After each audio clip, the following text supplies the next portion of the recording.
Good to see you. Good long time. Good to see you. You too. Haven't changed a bit, man. Hey, we're gonna age with pickle. Hey, Yeah. Yeah. You say that again. So you miss being over at Marshall? Out there in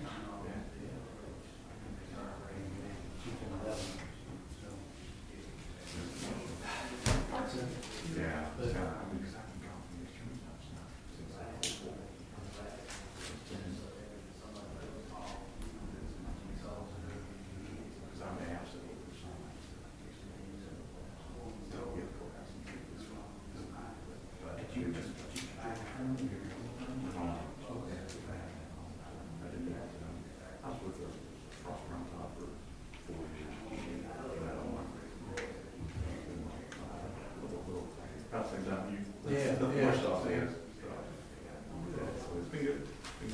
I still run around with Mark Miller a little bit, and of course he's about I'm with him.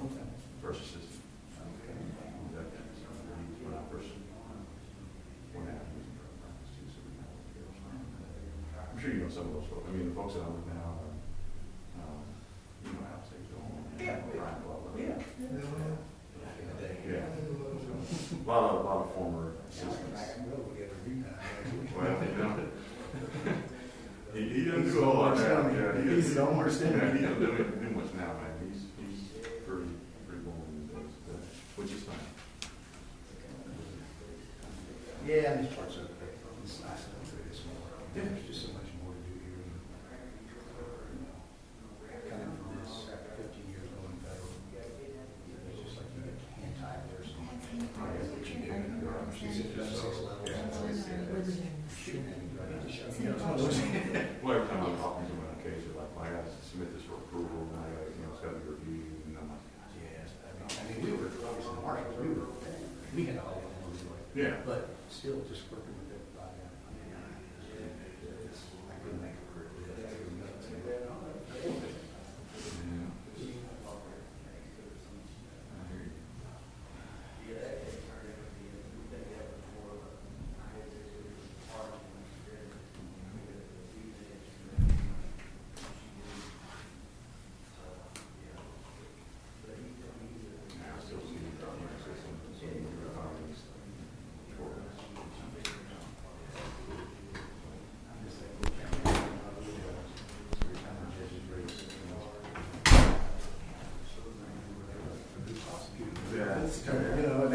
Thank you.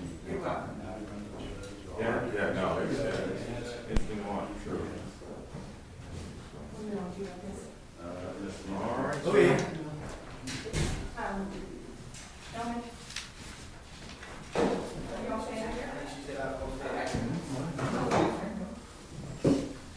The chief slipped in. You know this?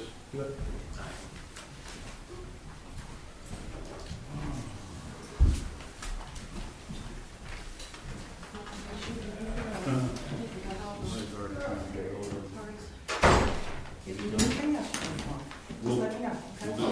Thank you. If you need anything different, I've already told Tam, it's just a square button right there when you're done. You're welcome. All the questions. I'm gonna lock this door so no one will come in on it. Thank you. Thank you.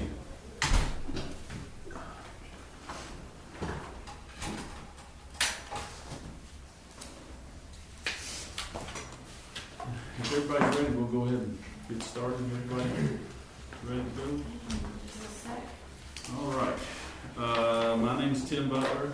This is Mayor John Royalty. I'll let you all introduce yourselves here in just a second. This is an administrative hearing under KRS 115-520. What we're going to be addressing I'll tell you in a second what we're going to be addressing. First, I want to say that some of the allegations made are violations to the city's employee policy, general employee policy, and that wouldn't necessarily require a 15-520 hearing, but we are erring on the side of caution to protect Mr. Houck's rights. So There may be things that are outside of the scope of 15520, but we're going to allow all of that to be addressed at this hearing, even though it may not be absolutely necessary. And speaking of protecting rights, under KRS 15525E, Mr. Houck has the right to remain silent and to have the right to have counsel, which he has here. And that's due to the fact that he may be a suspect in a criminal investigation, so I want to make you aware of that right. And this is not a criminal investigation, a criminal proceeding of any kind. This is an administrative hearing to be held to determine the substance and validity of allegations made concerning Mr. Houck's fitness as a police officer. And so, just to be clear, I know that there's been a lot of confusion, particularly with the public, that this somehow has something to do with criminal investigation. Although it may be related to that, it's not directly related as far as we are concerned. In terms of process, we're going to allow Ms. Jacobs to go first and present any evidence and testimony that she'd like.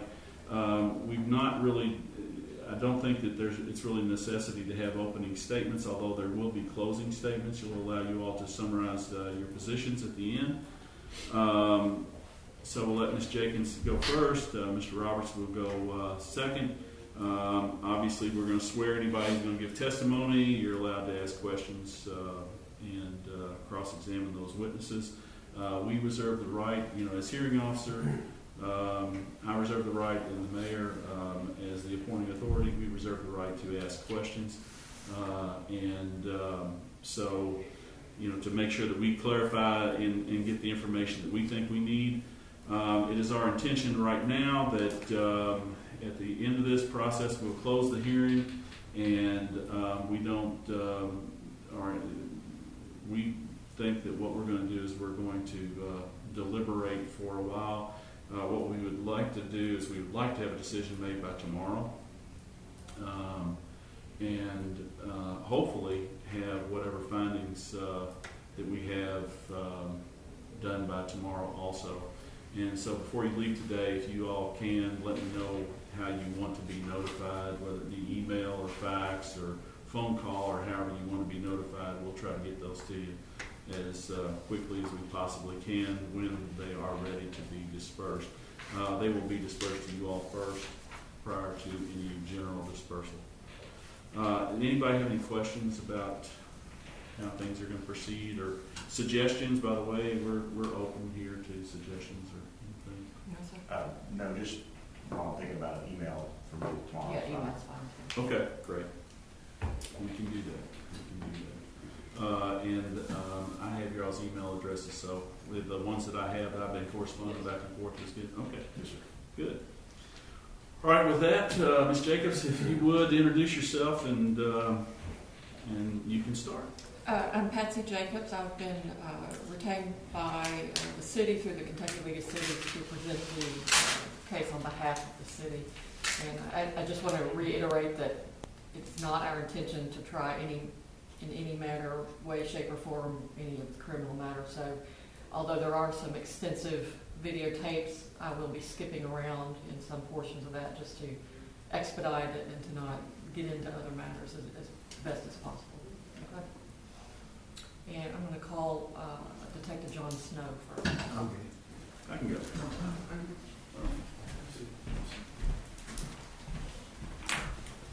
I'm going to hope that I'm adept at technology. Tim, I think we may cover it just for the record. Earl Roberts here on behalf of Nicholas Houck, he is present. Yes. Oh, thank you. This is going to be your chair. Okay.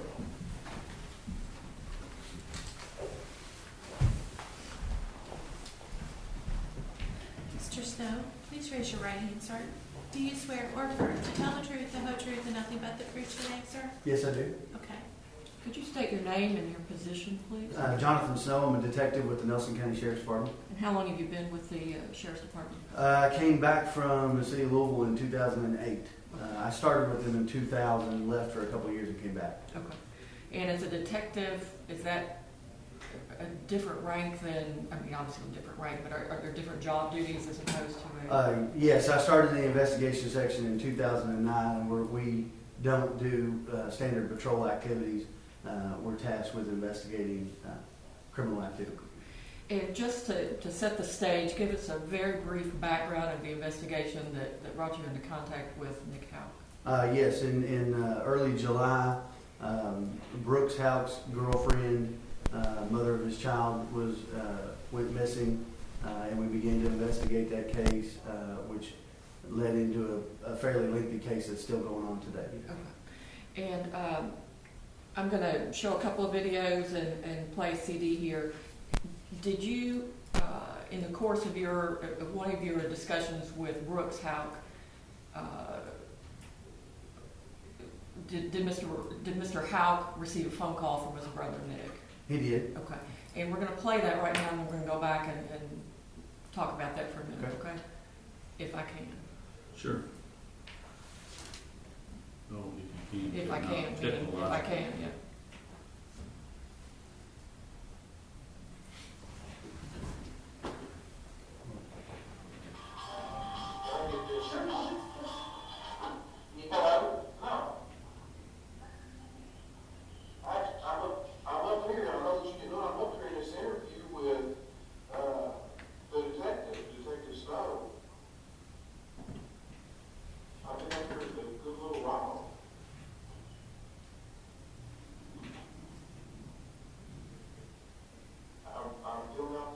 This statement here and everything.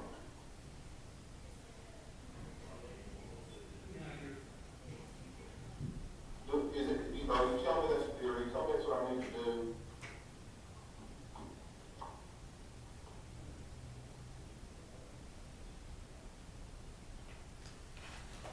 I know that. But the way that I look at it isn't, I'm innocent, I ain't done nothing wrong. Well, you know, I know you told me innocent people got jammed up, but if you're telling me to leave, I'll get up and leave. If you want me to.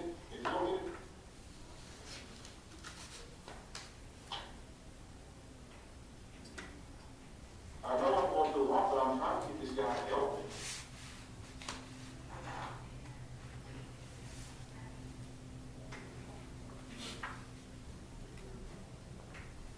I don't think she's ran on with some other guy. I don't believe that. You can't make me think that. But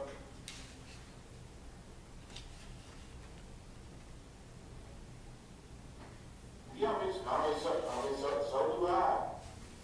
I'll do exactly what you're telling me to do right now. You want me to get up and leave? But I don't think these people not even addicted just to skin me for no reason. This is not their family. This is not.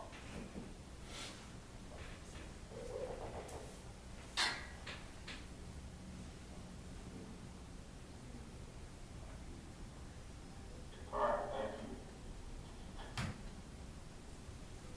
He thinks y'all will fuck with me, thanks. Nick, my brother. He just, no, I know that I'm not. He just said, just to keep sitting up there, he said, give a statement, do an interview, whatever I gotta do, do it. But he said, no, just let them just beat you to death over this right here, just ask what you gotta ask. Are you trying to get to stop? And you tell me, you see what I mean, he knows. Okay. Detective Snow, is that you there sitting in the interview? Yes. Okay. The date of that is the 8th of July, 2015, is that right? Yes, that's correct.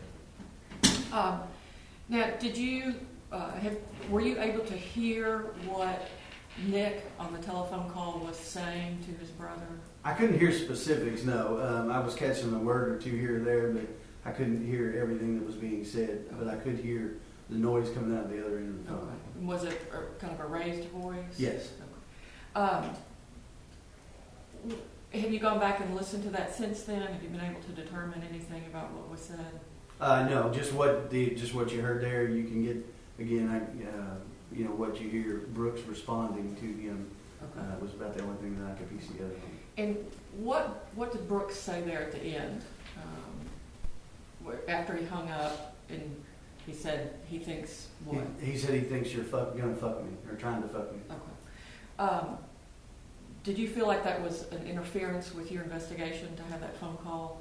Oh, absolutely. Okay. And why is that? Well, because I think he knew that he was in there being interviewed, and he was making an attempt to interrupt that interview, and sow distrust between me and someone that I was trying to interview. Okay. And did Brooks leave then, or did he? No, he stayed a short while longer. Okay. Looks like just from my view of it, you were pretty much done at that time anyway, right? Yeah, we were wrapping up the interview. That's Okay. correct. Do you know Nick Houck to be a police officer with the city? Yes, that's correct. Have you ever had a fellow law enforcement officer attempt to interfere with an investigation? No, Do you think that's appropriate conduct in any way? I don't think it's at all appropriate. I'm going to switch videos now. If you wouldn't mind doing that. Sure. This is actually just the audio. Mhm. If you'd like to take that one out. Ms. Jacobs, on the first video, we're gonna make that exhibit 1, or?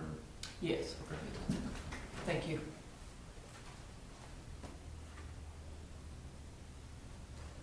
And while you're doing that, Detective, remote for that. now that interview on this video with Brooks Houck was approximately 2 hours long, so we just played the last part of that involved Nick, correct? That particular disc was almost 2 hours long. I think the entire interview went, I don't know, roughly just over 3 hours, I think. I'm gonna mark this as a 1, okay? Okay. And that was AM or PM? That was PM. PM. Yes. Okay. If you can tee that up and we'll just listen to this now. Hopefully.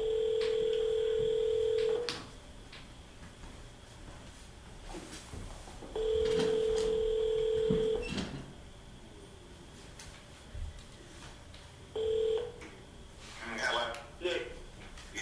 hey, it's John Snow over at the Sheriff's Office. What's going on? Oh, well, you know, still trying to find Crystal. Yeah. Hey, do you mind, are you busy right now? Do you mind to come down and talk to me? Man, I really don't have any information to give you. I mean, you know, and I think folks have been completely cooperative, and I have anything at all to give you, and I'd be the first one to be there.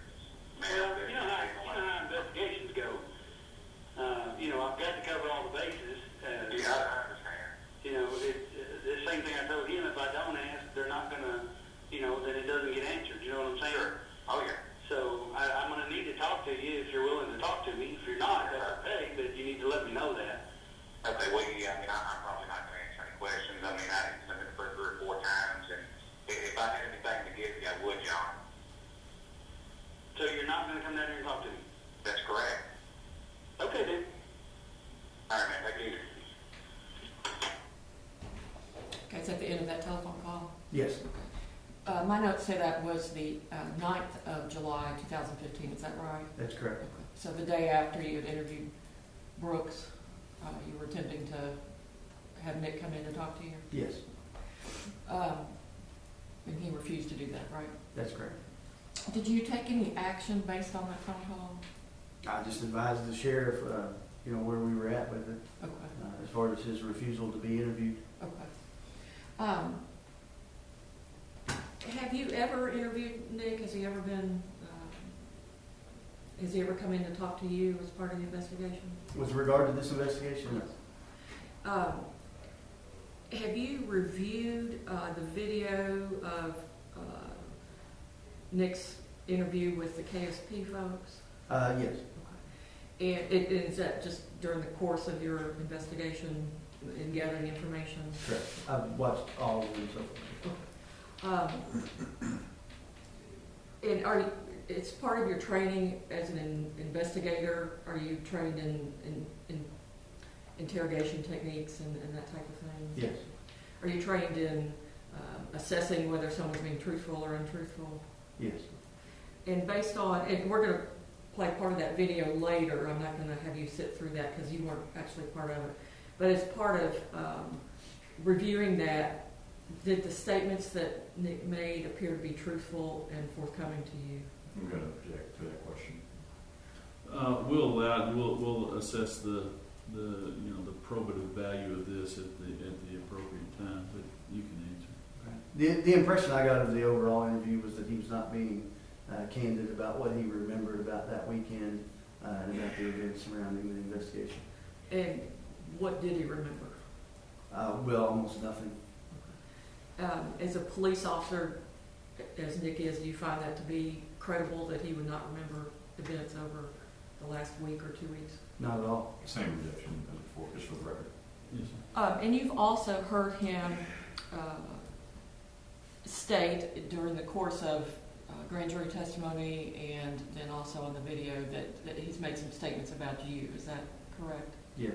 And what has he said about that? He told the Commonwealth Attorney and the KSP detectives that he would refuse to be interviewed by me because I had allegedly admitted to lying in court. Okay. Have you ever made a statement that you lied in court? No. Have you ever lied in court? No.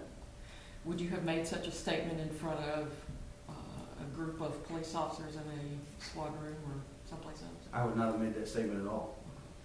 And do you find that statement to be disparaging of law enforcement efforts?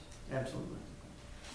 Have you viewed the videotape from the area of the Houck family farm, which shows the Houck brothers arriving in 2 different cars and departing in 2 different cars on the evening of July the 8th? Yes. And were they in close proximity to each other, those cars? It appeared to me that they followed one another in. And did they leave at the same time several hours later as well? Very close in proximity. Okay.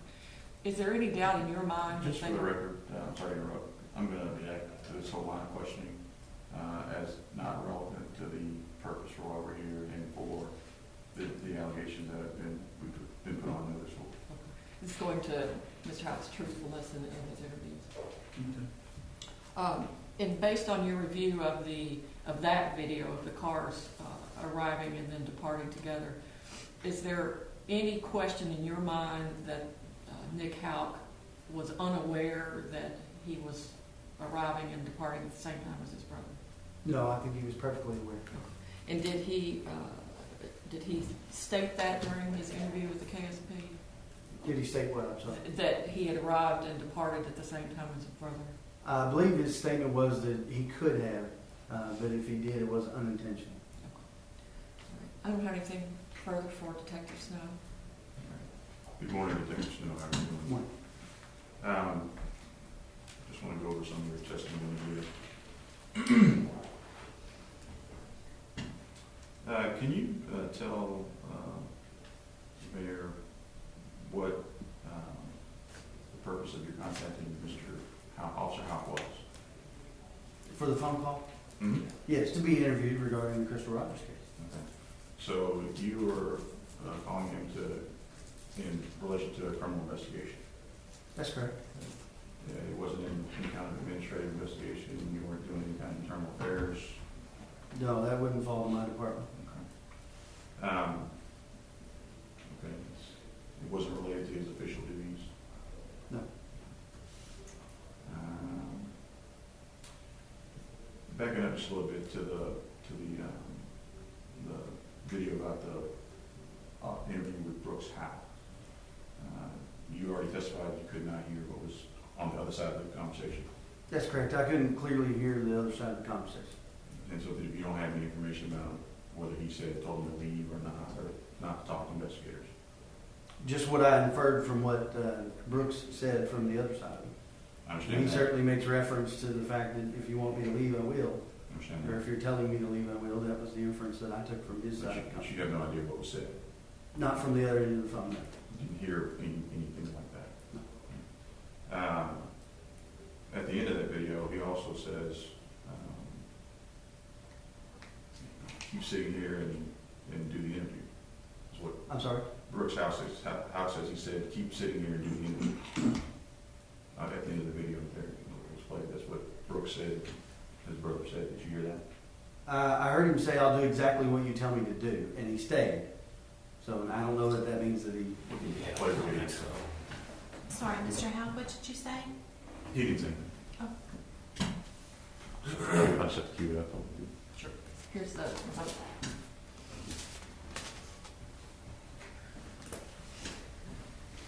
All right, I didn't familiarize myself with things. I can assist you if you need. That would be great. It's just right where you left Well, it won't, yeah, we'll have to fast forward it, it won't, exactly. Let's make the phone call exhibit 2.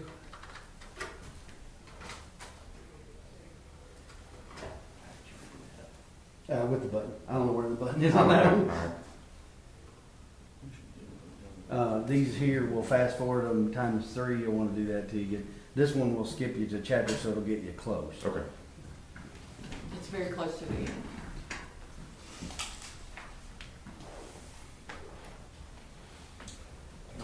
It's prohibited, so I guess it's trying to load. Oh, you'll have to hit the center button to open that particular video, sorry. Sorry. Yeah, I think that's on there. Now it'll let you skip chapters. Yes, that's what I'm gonna do. I'm gonna get something to elevate it. That box back there. You should see when I go out and come back in on this phone. Oh, I mean, there's 12 chapters, so it should be that one. Maybe the 12th one. Yeah, when I watch on my computer, it's a little bit different. Okay, he's on the phone there, so you might want to set the one to back up. The top one, not the bottom one, because it'll take you I back. just want to get you the tail end. I'll get with that picture. Yeah.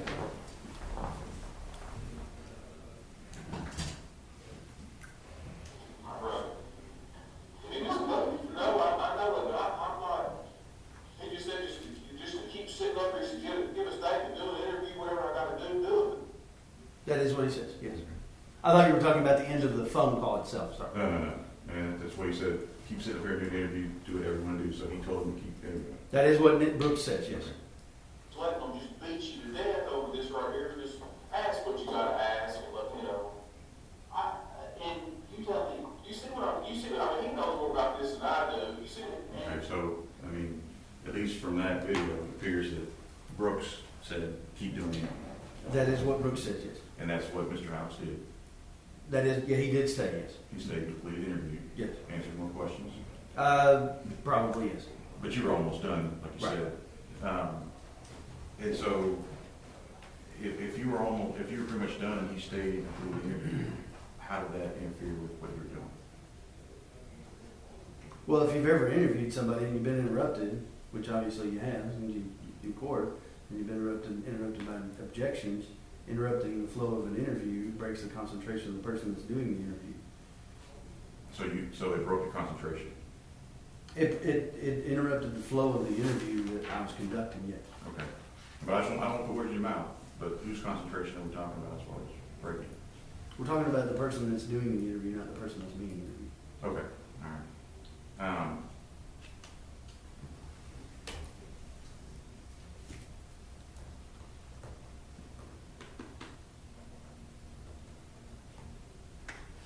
Just a minute.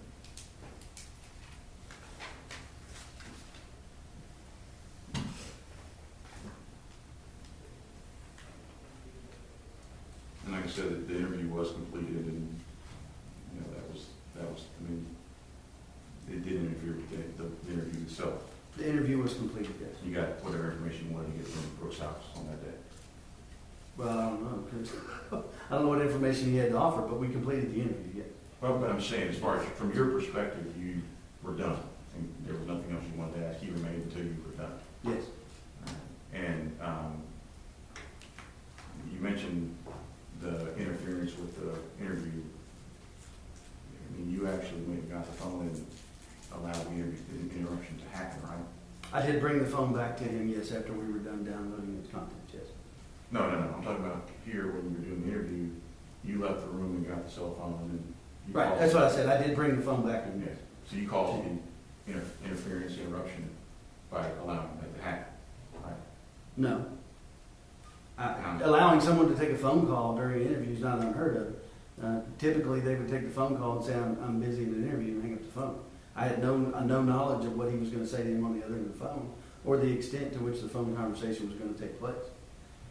Exactly, so as. But yes, I did introduce the phone into the interview room, yes. And so as a trained investigator, interrogator, if you didn't want the interview to be interrupted, you had control of whether that phone came back into that room and caused interruption or not, right? The phone conversation caused the interruption, not the phone itself. No, I understand that, but you had control over whether that conversation even occurred. You allowed it to happen, I had control over the phone, yes. and you allowed the conversation to happen. I did it, I gave him permission to answer the phone, which he doesn't need, but yes. All right, so moving to the second, I guess, exhibit to the phone call that you made to Officer Houck on the 9th of July. Yes, the following day. What was the purpose of that call? To get Mr. Houck to come in for an interview And an interview related to what? to the Crystal Rogers case. So it was related to a criminal investigation.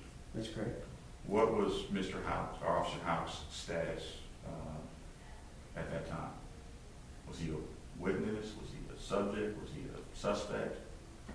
Well, he was gonna be coming in for a witness interview if he came in. I'm just asking. Yeah. So you're saying he was. I mean, as far as I know, he doesn't have a status in the case. I wanted to interview him because he's related to the family and this person's missing. I understand that, so that's why I'm asking the question. Right. Was he a witness? Was Yeah. he a suspect? He was a witness. Okay, so he was a witness. Was he a witness in his official capacity as a police officer, or just as an individual who might have information?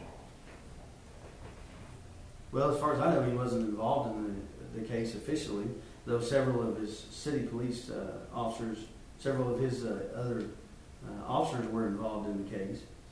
I don't know that he had any involvement in it at all. You don't know, or he was not assigned to the case, was he? No, none of them would have been assigned to it. It's a county case. Yes. Several of them assisted in the investigation voluntarily. He was not one of those people, as far as I know. And so you weren't contacting him as a fellow police officer to work the case with you, or No. or anything like that? No. Okay. You testified about, I guess, the Kentucky State Police interview? The state police. That you reviewed it Yes. and all that. Are you aware of whether or not at that time he was a witness during that interview or a suspect? That interview was arranged by the Commonwealth Attorney's Office, presumably because of the testimony that he gave at the grand jury. So I don't know what you would classify him at that point. You would have to ask the detectives and the Commonwealth Attorney. Are you the lead detective on the investigation? I am. Okay. So He refused to be interviewed by me. I understand, but on that day, he had appeared before the grand jury with Commonwealth Attorney. Correct. On the day of the, so we're clear here, KSB interview was on, looks like July 15th. 15th, that sounds right. So he had appeared on that day in front of the grand jury, and then you were aware that he was being interviewed by the KSB detectives, correct? Yes. You don't know what his status was at that point? Well, my assumption is that the Commonwealth Attorney found his grand jury testimony suspicious, and that's why he set up the interview with KSP. Is it fair to say that at that point he was a suspect in the case, not just a witness? Yeah, I think they suspected he had involvement in it.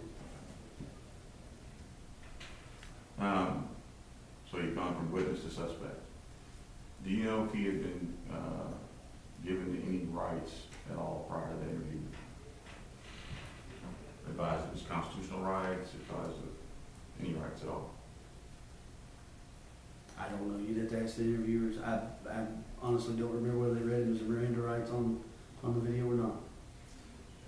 We have the video here, and you're going to play it at some point. Yeah, but I'm object to whether that's relevant or not, to whether he had. We Miranda don't, rights. I would agree to the point that I don't think that he necessarily needs to be Mirandized in terms of this proceeding, the evidence that we would need for this proceeding.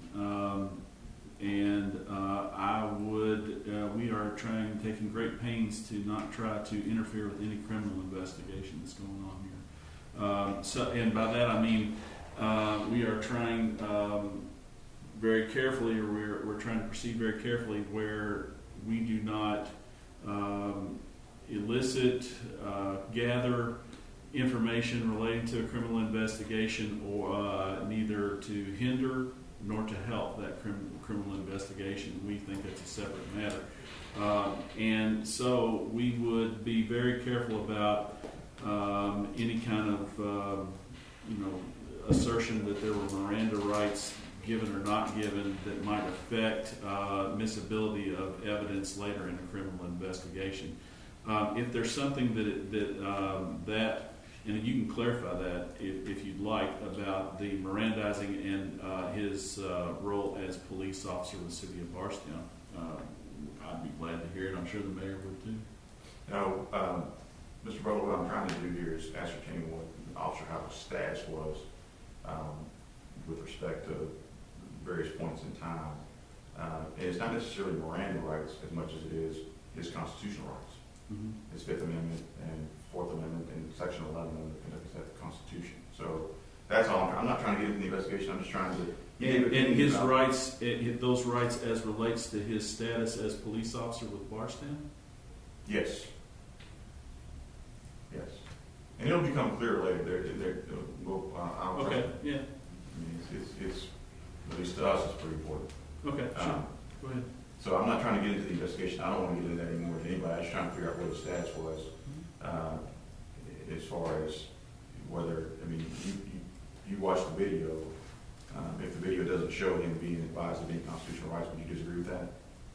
I don't recall seeing it in that video, no. Okay, I don't want to waste time playing video. So if I tell you it's not on there, would you disagree with that? I don't recall them seeing it, Mirandizing him in the video, no. Or advising of any constitutional rights? Again, I don't know what was done at the grand jury or what he was informed of. As far as I know, he came in, he agreed to come in and be interviewed, so he was there voluntarily. So I don't know that there was a need for Miranda, but. But going back to going back to your request to interview him, he was within his constitutional rights to decline, right? As far as I know. And when he did so, you respected it. Set it on the table. Is that okay? And just for the record, going back to, and I know I'm jumping around a little bit here, but going back to, we're on July 9th again here, where you called him. That's also the same day that his police cruiser was, I don't know what you want to call it, seized, removed, taken. It was taken from him by the city of Bardstown. And it was taken for what purpose? Well, at that particular time, I don't know why they took it, but they handed it over to us in an effort to search it for evidence. So it's part of the criminal investigation? Yes, when it was handed over to us, that's correct. Which would tend to, I guess, support that he was probably more of a suspect at that point. Well, I don't think it tends to anything. I think it tends to a search for evidence in someone that appeared to be evasive. Well, but it's his car. So, I mean, Actually, it's the city of Bardstown's car. oh, but it's the one he was driving and using. I'm not trying to be difficult with you. And I'm not trying to be difficult with you, sir. I'm just telling you that we were conducting a criminal investigation. And as part of that investigation, we wanted to search that car for evidence, and the city allowed us to do that. And it's their car. But he was using it. Yes. It was assigned to him at the time. So that doesn't tend to make him seem more of a suspect and less of a witness? Not unless we find evidence in his car. Okay.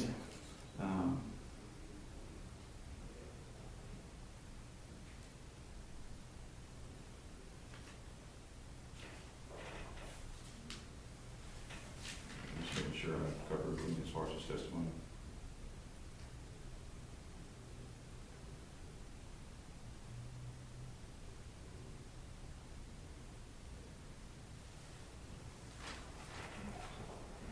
That's all I have. Thank you.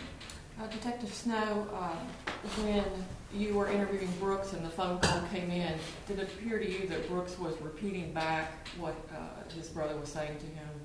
To some degree, yes. And he said on at least 2 occasions, if you want me to leave, I'll leave. Yes, that's what he said. Okay. And whether or not it did interfere with the investigation, did you believe that to be an attempt to interfere with the investigation? Yes.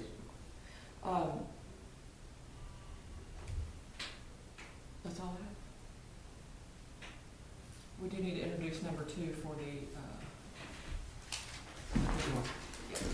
And if you will have Chief McCubbin come in, please. You want to tell Chief come in? Yes, yeah.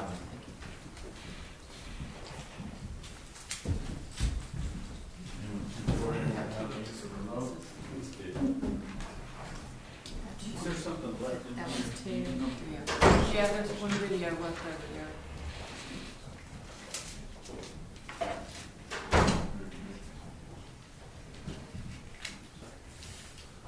Huh?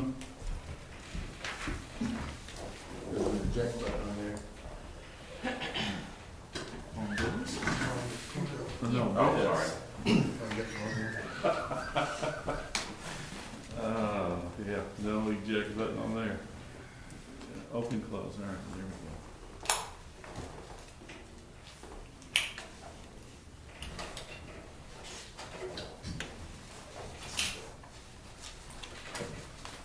Thank you. Thank you Just for want your to keep track of, yeah, just want to keep track of that. I'll be the keeper of the remote here.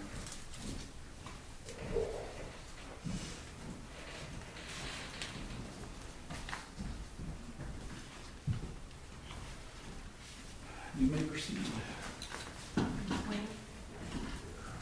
Chief McCubbin, please raise your right hand, sir. Do you swear or affirm to tell the truth, the whole truth, and nothing but the truth today, sir? I do. Okay. Could you state your name and position, please? Rick McCubbin, Chief of Police, Bardstown. And how long have you been here? I've been here 5 years. Okay. And before that, you were? United States Marshal and Louisville police officer, Okay. How long were you a police officer in Louisville? 15 years. And what did you finish as? What was your rank when you were done? I was a supervisory detective. when I left. And are you familiar with interrogation and interview techniques and investigation? Yes, ma'am. And as U.S. Marshal, what were your duties? I was in charge of 60 federal employees and spread out over 56 counties.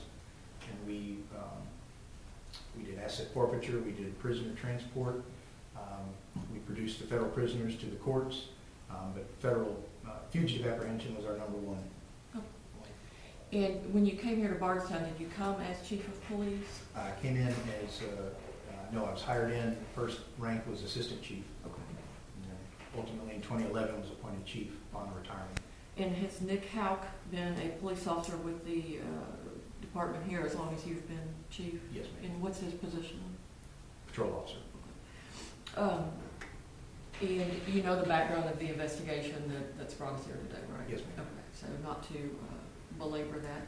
Have you had a chance to review the videos and such that are part of this investigation and to the disciplinary charges against Nick Houck? I have, not in full depth, but I have seen them throughout the course of the investigation. Okay. And are you involved in the investigation into the disappearance of Crystal Rogers at all? No. Okay. So you're not doing the investigation, you're just chief of police of the city, correct? Yes, ma'am. Okay. I'm going to go through some of the facts that you set out in the charges against Mr. Houck. July 7th, 2015, and if you could tell the mayor what you were informed of at that time it happened. July 8th? Yes. My first one? Yes. As I stated here, that evening, I was first informed that during an investigation regarding his brother, that Officer Houck called him during the course of that investigation and was told basically that he had told him to, I don't know if I'm using the correct words, be quiet, don't need to talk, move on, something along those lines. And we're going to go through the policies and procedures in just a moment, but is that what you would expect the behavior of one of your officers to be during an investigation? No, ma'am. And again, we're going to go back and fill in the policies. The next date that you have listed as part of your charging document happened on the 9th of July. Yes. You can tell us what happened on that day. Yes, the detective investigating the case, and I believe the sheriff came to me and said that they had asked Officer Houck to come be interviewed, and that Officer Houck had refused, stated that he basically had nothing to add, nothing to tell them. And, you know, I think their position was, well, let us decide that. You know, we would like to, obviously due to that phone call, and you know, the close proximity of the relationship, they wanted to see if Nick had something to offer to the case. And again, we're going to get into the policies in just a moment, but is that conduct you would expect of one of your police officers to refuse to participate in an investigation? No, absolutely not. And did you speak with Nick Houck about that later? I did. I talked to Nick and, you know, basically gave him the rope in that you've got to cooperate. You're a police officer. He again advised me that, you know, he had nothing to add, and I kind of reiterated what I was told, that, let them decide that. That, you know, we as police, we don't get that right. To just be perfectly honest and very blunt, we don't get the opportunity to decide in cases, you know, like that, or any case, to cooperate or not. And why, as a police officer, do you not get that right to just refuse to be interviewed? Well, I mean, there's a litany of things that we could go back to, you know, just from our oath, you know, of being sworn in as a police officer. And again, some of them I've kind of addressed in here, but, you know, as a citizen, you certainly can't be compelled to speak, and I'm very familiar with that. We often joke in law enforcement that once you become a police officer, you lose most of your rights. And though that's always said in humor, there's a lot of truth to that. So once that umbrella of law opens up, we don't get to pick and choose as a police officer to cooperate, to not cooperate in any type of investigation. And when you met with Nick and had that discussion, did he agree to do that, or did he refuse your command to be interviewed? Yeah, he again went on to say that, you know, he had nothing to add, nothing to tell them. Again, I think I quoted is pretty much what he told me there, and we kind of left it at that. I mean, obviously, I give him the command that, you know, Nick, we have to do this. We don't have that option as a police officer. You know, this is an ongoing case. You must do this. Now, later on, he did, as you know, meet with, or go to the grand jury, and then he did meet with the Kentucky State Police, is that right? Yes, ma'am. And then as part of your charging document, when he met with the Kentucky State Police, did you have an issue with his conduct during that investigation? Yeah, I did, and you know, I think the overall was, you know, in the one again I kind of cited was the fact that, you know, he declined the polygraph. That was really, to me, very troubling. And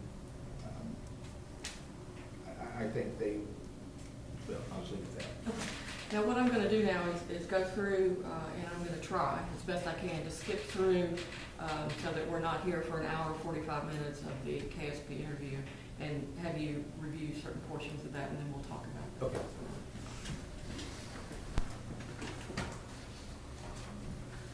Check that out. I just never want to.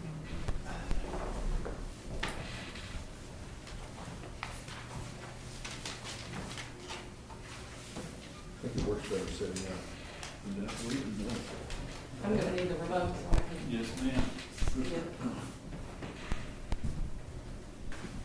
It's dangerous to have me in charge.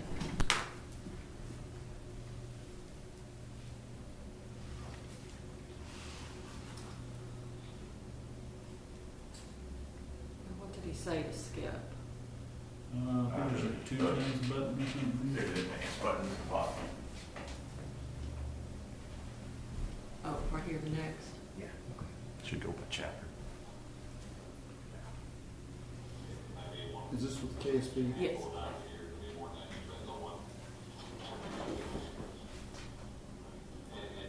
course, I don't have the counter on here. Yeah, I know, it makes it hard. Oh, there Oh, there is, it's on the bottom right Okay. there.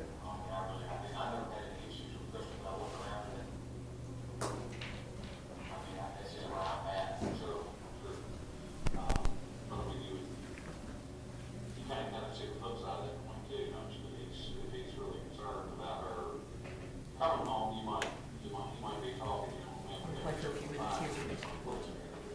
Can invite? See, I can't hear that. If there's any way to turn that up.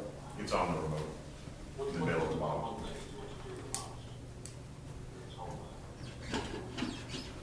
Working? Might be this other. Might be on the TV remote.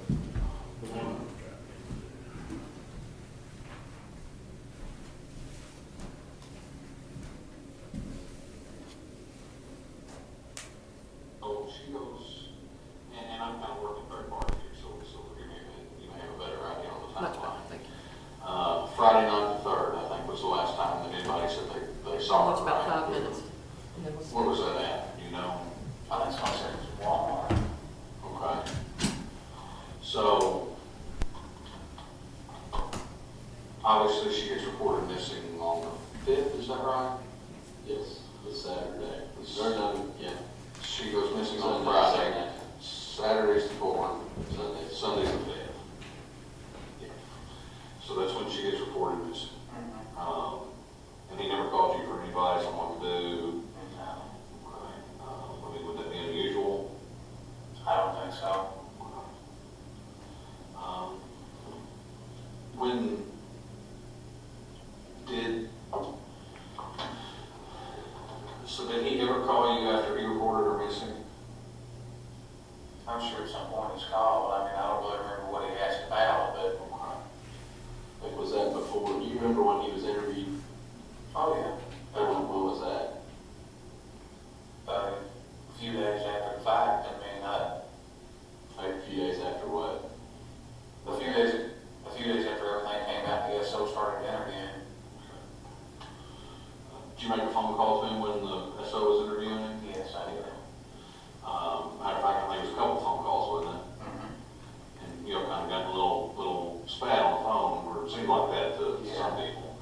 Why did you call it? Well, you know, just basically, I mean, Brooks is a really cooperative guy, you know. Obviously, at this point, you want to be cooperative, but you also want to protect yourself. And I think at a time like this right here, I mean, obviously, you wouldn't be thinking exactly straight. So I just wanted to make sure that he was kind of, you know, protecting himself while he cooperated with law enforcement. And so I didn't want him to, I mean, it's just easy to get things confused and stuff, and, you know, so. Well, I mean, you know, you said yourself he's a cooperative guy, and you trust him to know that he's not involved in this. Then what reservations would you have about him talking? Well, for one, the guy that's interviewing has openly admitted that he lies in court. Okay. So, I mean, that kind of bothered me a little bit that John was doing it, but, you know, that's just the way it is, you know, I mean. You know what, we can't pick and choose what calls we get. Most definitely. What do you think about your brother? He took a polygraph, did he? Mm-hmm. What do you think about that? Results of the polygraph? I don't think they would pass him no matter what, you know, I mean, I think he went up there and did well, and I think that's just what they said, you know, I mean. Well, I mean, why would you say that it wouldn't matter? Yeah, it just seems like it doesn't matter what he does or says, you know, everybody's kind of like pointing the finger at him. I mean, actually, that would be natural, but, you know, I mean, it's just, at this point, it doesn't matter what he does, you know, he looks like the bad one, so that's what I feel like to do. Well, and that's one of the things we did, we called and checked with our believers, because, I mean, I don't know what experience you had with them.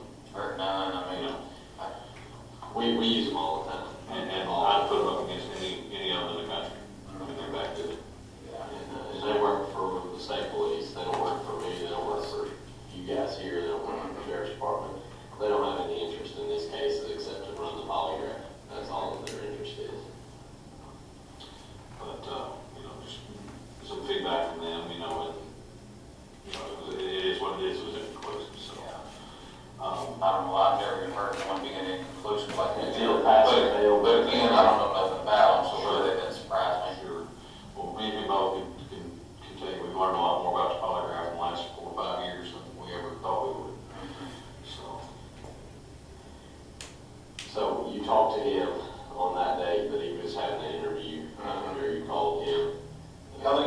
once, I think the task force guys had his phone, and then at some point, I guess they gave him the phone back, and then I got a hold of him. But he'd been up for several hours, you know, it wasn't like I just interrupted right from the very beginning. I thought, what, you know, what the hell have they done? You know, I mean, I've asked the same questions over and over, how could these guys done? How did you know he had been up here for several hours? I guess I think he called me. Okay, so he called you before and said, hey, I'm going to the PD, I'm getting ready to get in. Yeah, I think, And what did you tell him at that point? I said, we're gonna be cooperative, you know, say what you mean and mean what you say, and just, you know, do the best you can. And what did you say to him after, when you said he'd been here for a couple hours? What was?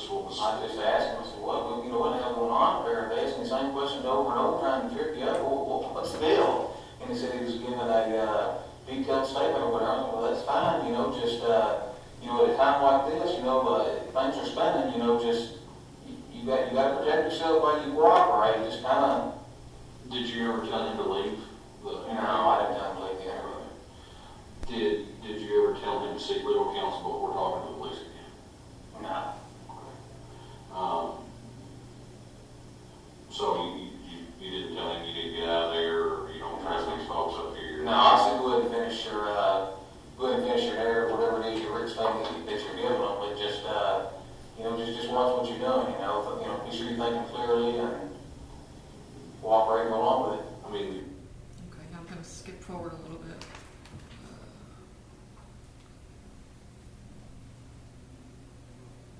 It's a schedule that I don't, okay. yeah, I've got to leave my schedule still today.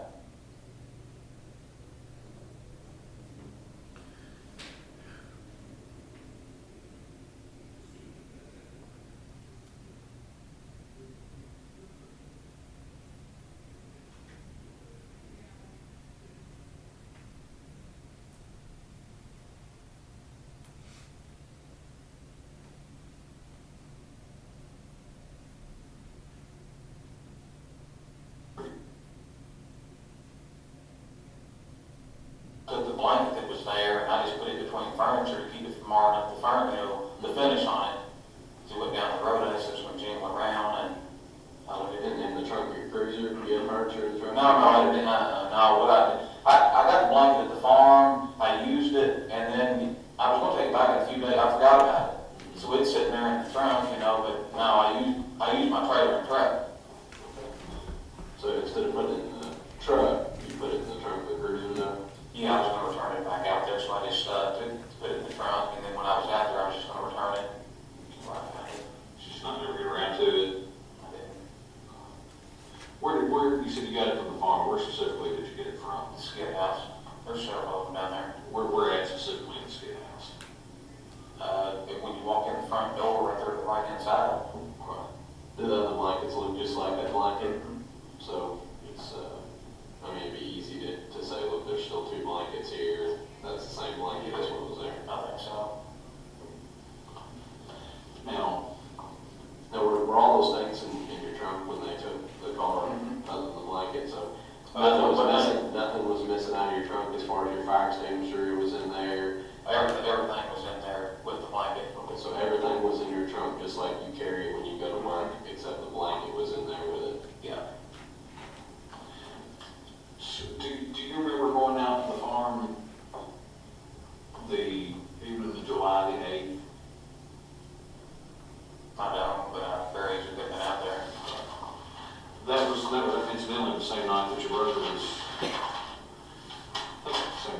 nights in particular, it would have been, you would have left after dark. Y'all came together and then you would have left after dark. Do you remember that night? Easily they have. Okay. Do you remember it? No, really, I don't. Okay. Do you remember, were y'all in the skid house? Were you at your mom's talking? I mean, I can't even remember what he was doing. I mean, it was the 8th, it's 15, I don't. I mean, do you remember being out there with him at the farm that day? I think I remember seeing him out there. Okay, so you didn't, you're saying you didn't intentionally follow him out there? And did y'all leave, do you remember leaving together? Mm-hmm. Why did he leave earlier, or you leave earlier, do you remember? I don't have any idea. Or did you leave first, or did he leave first? I don't know. But you remember, I mean, it's just been a week ago, driving down past the valley, your car behind his truck, I mean, you got turned into the farm there. Do you remember, can you go back, put that in your head, just driving down that road and you see your brother in front of you? What happened after that? I can't.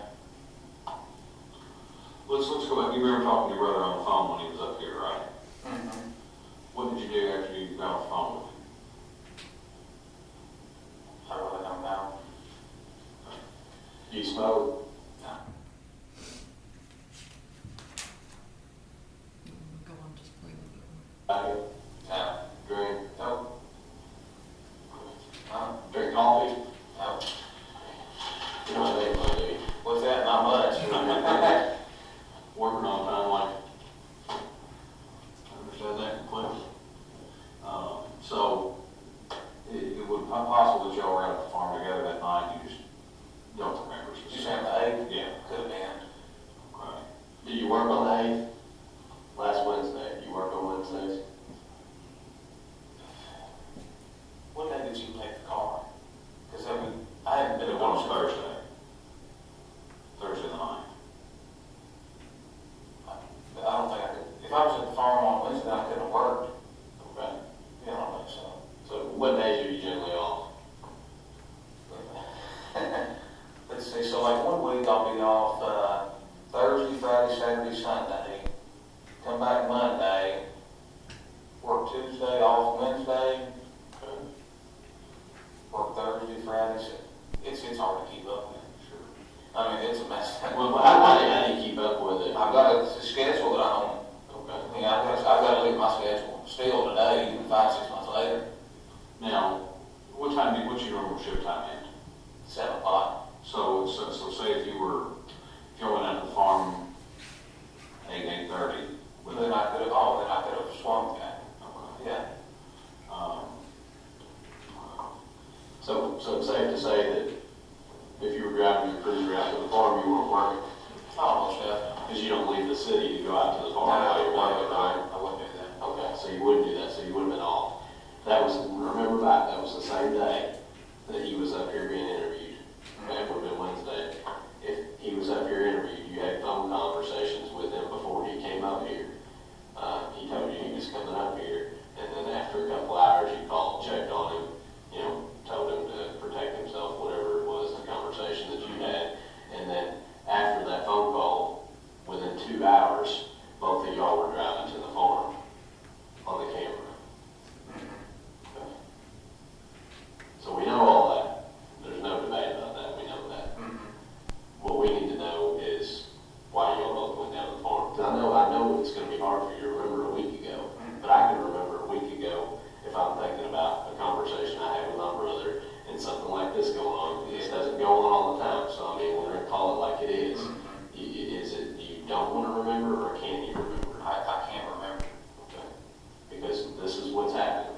You made a phone call. He was up here within 2 hours and been leaving here. Both of y'all were on the road on the way to the farm, and the camera shows that. Time and date stamp. Phone call. Time and date stamp. You're out there. What went on while you're out there at the farm? Yeah, if I knew, I'd tell you. I mean, I wish I could give you a detailed written statement. I don't know.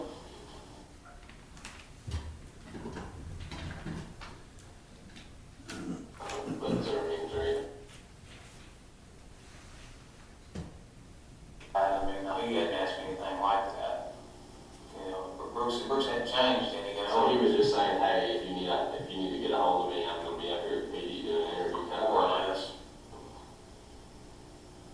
But then you called him back because you were just worried, because you had. Well, I really wasn't. Did he say, I'll call you when I'm done? Is that what he said? He didn't say he called me when he was done. No, I mean, it's not that I was really worried, I just, like I said, Brooks is a really cooperative person, and with things spinning like they are, I just wanted to be sure that, you know, things were done the right way. I mean, I know you made mention of one officer here that you think might not be, you know, the most trustworthy person in your words. But is there anything else that goes on around here? I mean, is the whole department like that, or is it just? No, we've got a really good department. I can't knock the department at all. In the sheriff's department as well? Yeah, there's a lot of good guys over there. So, I mean, you obviously had some reservations about something because you called him. It was just that one officer, that's the only reason why. Yeah, exactly. I just, How did you know that Snow was the one interviewing him, not one of us? well, I just assumed that, I guess since he'd been interviewed before, that, you know, I mean, he was the one handling it, so. I mean, there's other officers here. What if it was like Kaminsky or somebody else? I mean,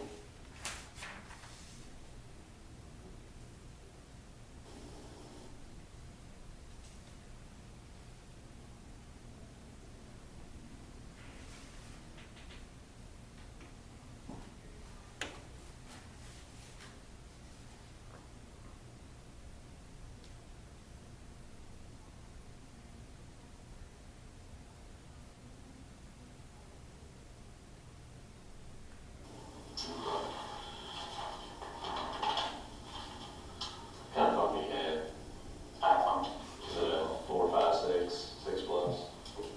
think it's 4 or 5. Got a passcode too. The Charger, is it the wider Charger or is it the thinner Charger? About that wide. That one? So probably 5 or 4, 5 and 6 use the hot Charger, the big one. So probably 4. But it doesn't have a passcode on it.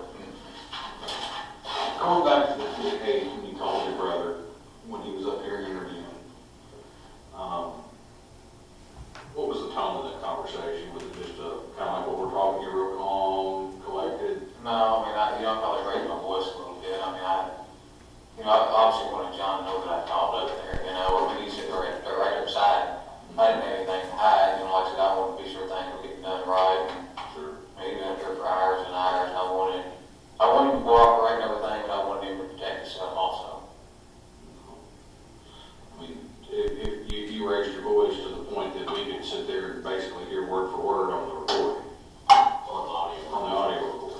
I mean, that's how much you raise your voice. I mean, that's a little bit more raise your voice. It almost sounded like a shouting match. I mean, I don't really see it that way, but I mean, I wanted him to listen, you know, I mean. so that night after you called your brother and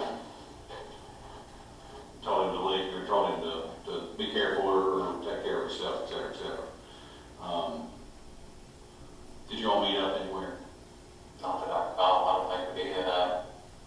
Well, you know, you talked about the videos out there at the house on the corner, basketball. That video does show you and your brother going out there arriving at the same time, right behind each other. You got witnesses that said they remember passing both of you, on 49. That one right, he was in front, you were behind. We didn't make a special trip out there together, if that's what you're getting at. I mean, That's just It's just a coincidence that y'all showed up at the same time to go out there. and then y'all were out there till right after 11:22. You start out, stop down in the drive, back up, and then y'all leave out together. what's that thing you saying, I backed up, or? You started down the drive and stopped, and then back up the hill a little bit, and then I guess I don't know if you're waiting for him or what, but y'all left together. I don't remember that, but. Well, We know you wrote that when you arrived together, you left together. We know that. which kind of leads us to the issue with the cruiser here. Okay. We got some issues. Okay. Okay. You're aware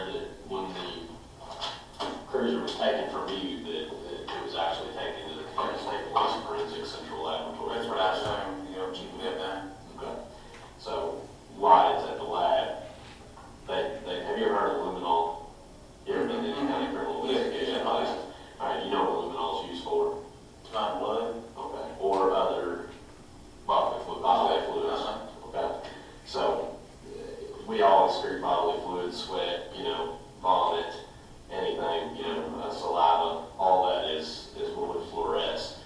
Why would your trunk look like a Smurf if they sprayed it? Why would it fluoresce? The trunk, It looked like Chernobyl. There's a couple spots in your trunk in that blanket, just lit up like Chernobyl. why would that? There's not gonna be any blood in the trunk. Okay, well, I'm not saying blood, I'm talking about other bodily fluids. I don't have blood. There shouldn't be any bodily fluids in the trunk. There's only one way bodily fluids can get into a trunk, that's if a body's nearby, right? That's what I would assume. Okay, or unless, somebody puked in your trunk or something like that. I don't think that happened. I don't think that's the case. Some a big trunk or.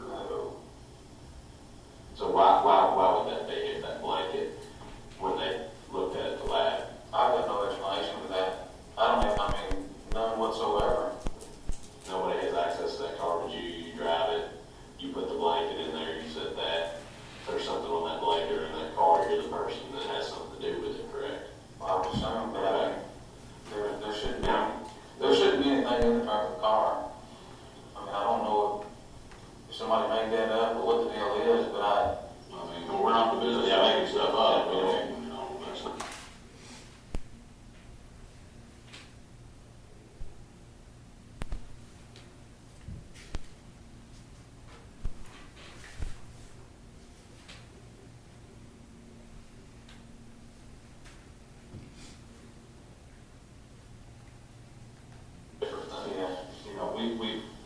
And then you add that on top of the biological evidence that's been located in the trunk. that's what shocks me right there. I just can't believe that. Well, we're not asking you hard questions here as far as, Oh, I'm not asking you, did you pull in at 7:22 p.m. on the other night? No. I'm asking you, hey, last week, on Wednesday, a week from today, do you remember going out to the farm? Do you remember arriving with your brother? Do you remember leaving with your brother? What did you do while you were out there? Those aren't our questions. And I don't remember that. I don't.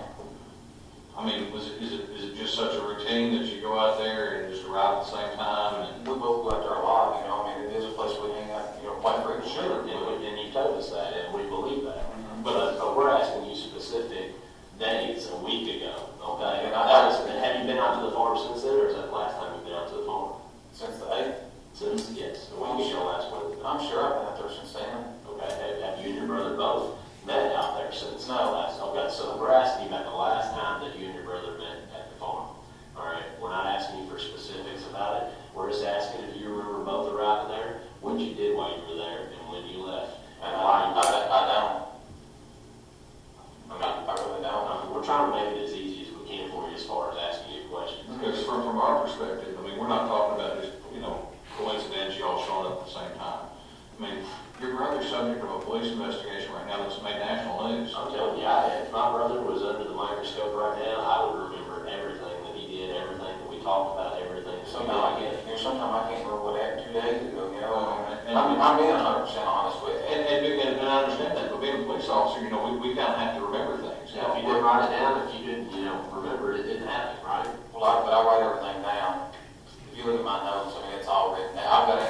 When I look at the report, I've got the report right in front of me, Sure. But sometimes I can't, I didn't mean what I did 2 days ago. But work is one thing, your family is another.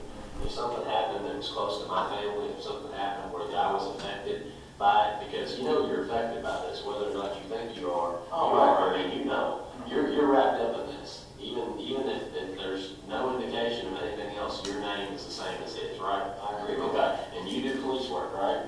Yes. And this is a police investigation. So there ain't no way you're gonna be able to stay out of this completely, right? No. Okay, so you ought to be thinking in your head, how am I gonna save face with the guys I work with? How am I gonna, explain this to my family? You've gotta have those things going through your head. If you're a normal functioning person like we all are, then it's natural for us to feel that way. It's natural for us to be inquisitive, especially as police officers. We always want to know what's going on. We're like the neighborhood watch 24/7, right? That's the way we are. I just can't expect that you would forget all those details, being as you're a police officer and sitting here talking to you and seeing how you interact with people. I just find that very hard to believe. I'm sorry you find it hard to believe, but that's the way it is. It's just, that's it.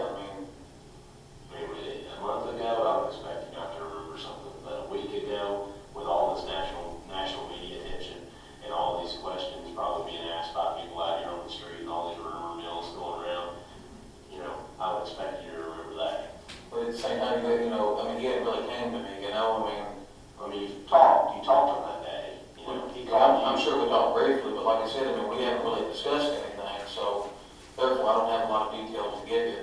Well, we're not asking you details about necessarily what he did, more than details about what you did, with details about you going to the farm and him being there. Okay, and you all leaving, hence you being there and you leaving. We would expect, we're just going back to this time, y'all arrived at the farm at 8:11 p.m.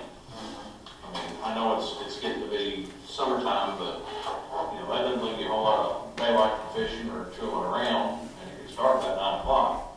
9:30. So, but you're there till 11, almost 11:30. Yeah, but I mean, with all this going on, you know, I mean, it's like I say, it's just a good way to go out there and get ready to trip. Well, what did you do to get rid of stress? I mean, what did he do to get rid of stress? You know, shoot some clay pigeons or something, You or? know, I mean, like I just told you before, you know, I go out there, I ride the four-wheeler religiously. You know, I go to the lake, and like the last hour before it gets dark, that's about the best time to go fishing. Sure. So, I mean, I understand y'all's perspective, but you got it wrong. I'll leave this in here, but we'll introduce that as number 4. Chief McCubbin, having seen those portions, do you believe that reflects in any way on Officer Houck's demeanor and honesty with respect to this investigation? I do. I mean, that's obviously some of the things that led to, the concerns that I have. Okay. And his statements about that he can't remember, does that reflect on his ability to do his job as a police officer? Well, absolutely. And even more in depth, perhaps some of the things that bothered me throughout much of this and the other was what I would call maybe selective memory. There were certain things that he remembered well, certain things that he didn't. And what I found troubling was things that he really wanted to drive home. He was adamant that he remembered, but things that, I don't know what the word is I'm looking for, but things that were leading more towards, trying to pinpoint in-depth or detailed things towards that investigation, he didn't remember. So there's Just for the record, again, I'm going to object to that question and answer. It's not being relevant to the allegations that we've received notice of. So with respect to his ability to continue as a police officer with the city of Bardstown, you've mentioned selective memory and inability to recall certain things. Is that troubling to you as the chief of police? Well, it is. I mean, not that any of us have to have, nor do we have, memories of every detail. I understand that. That's, but I think there are just many obvious things that we have to remember, and we do remember.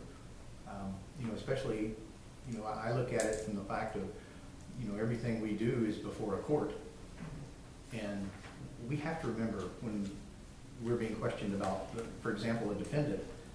I may not have arrested him yesterday, but if I arrested him 6 weeks ago and we're just now going to court, obviously there are things that we have to remember. And I think some of this kind of bothered me, that there was just too many things that jumped out as, I don't remember. There are a couple of statements on there. Again, he made a statement about Detective Snow, and that he had heard him say that he lied in court. Do you believe that's a good position to take, or conduct becoming of a police officer to make that statement? Well, obviously no. I've never heard that, so I don't. Nick may have more insight on that. To be perfectly honest, I had never heard that. And if that were the case, and Nick had knowledge of that, I think Nick should have come forward long before he was being interviewed and using that. If that's true, I don't know where that came from. There was another statement that he made early on about the polygraph that Brooks took that was inconclusive, and I believe he stated that I think they wouldn't have passed him no matter what. Do you remember him saying that early on? Yeah. And do you believe that reflects poorly on the profession of law enforcement? Well, again, I do, because, you know, in this case, there's really no way that I'm aware, I'm obviously not an expert, but to flunk someone or to pass someone, I'm not familiar with it enough of that. Basically, there would be no reason to try to twist that either direction, in my opinion. Why would we want to flunk, or why would we want to pass someone on a polygraph? You wrote in your charges that on the 20th of July that he refused to take a polygraph. Can you tell us about that incident?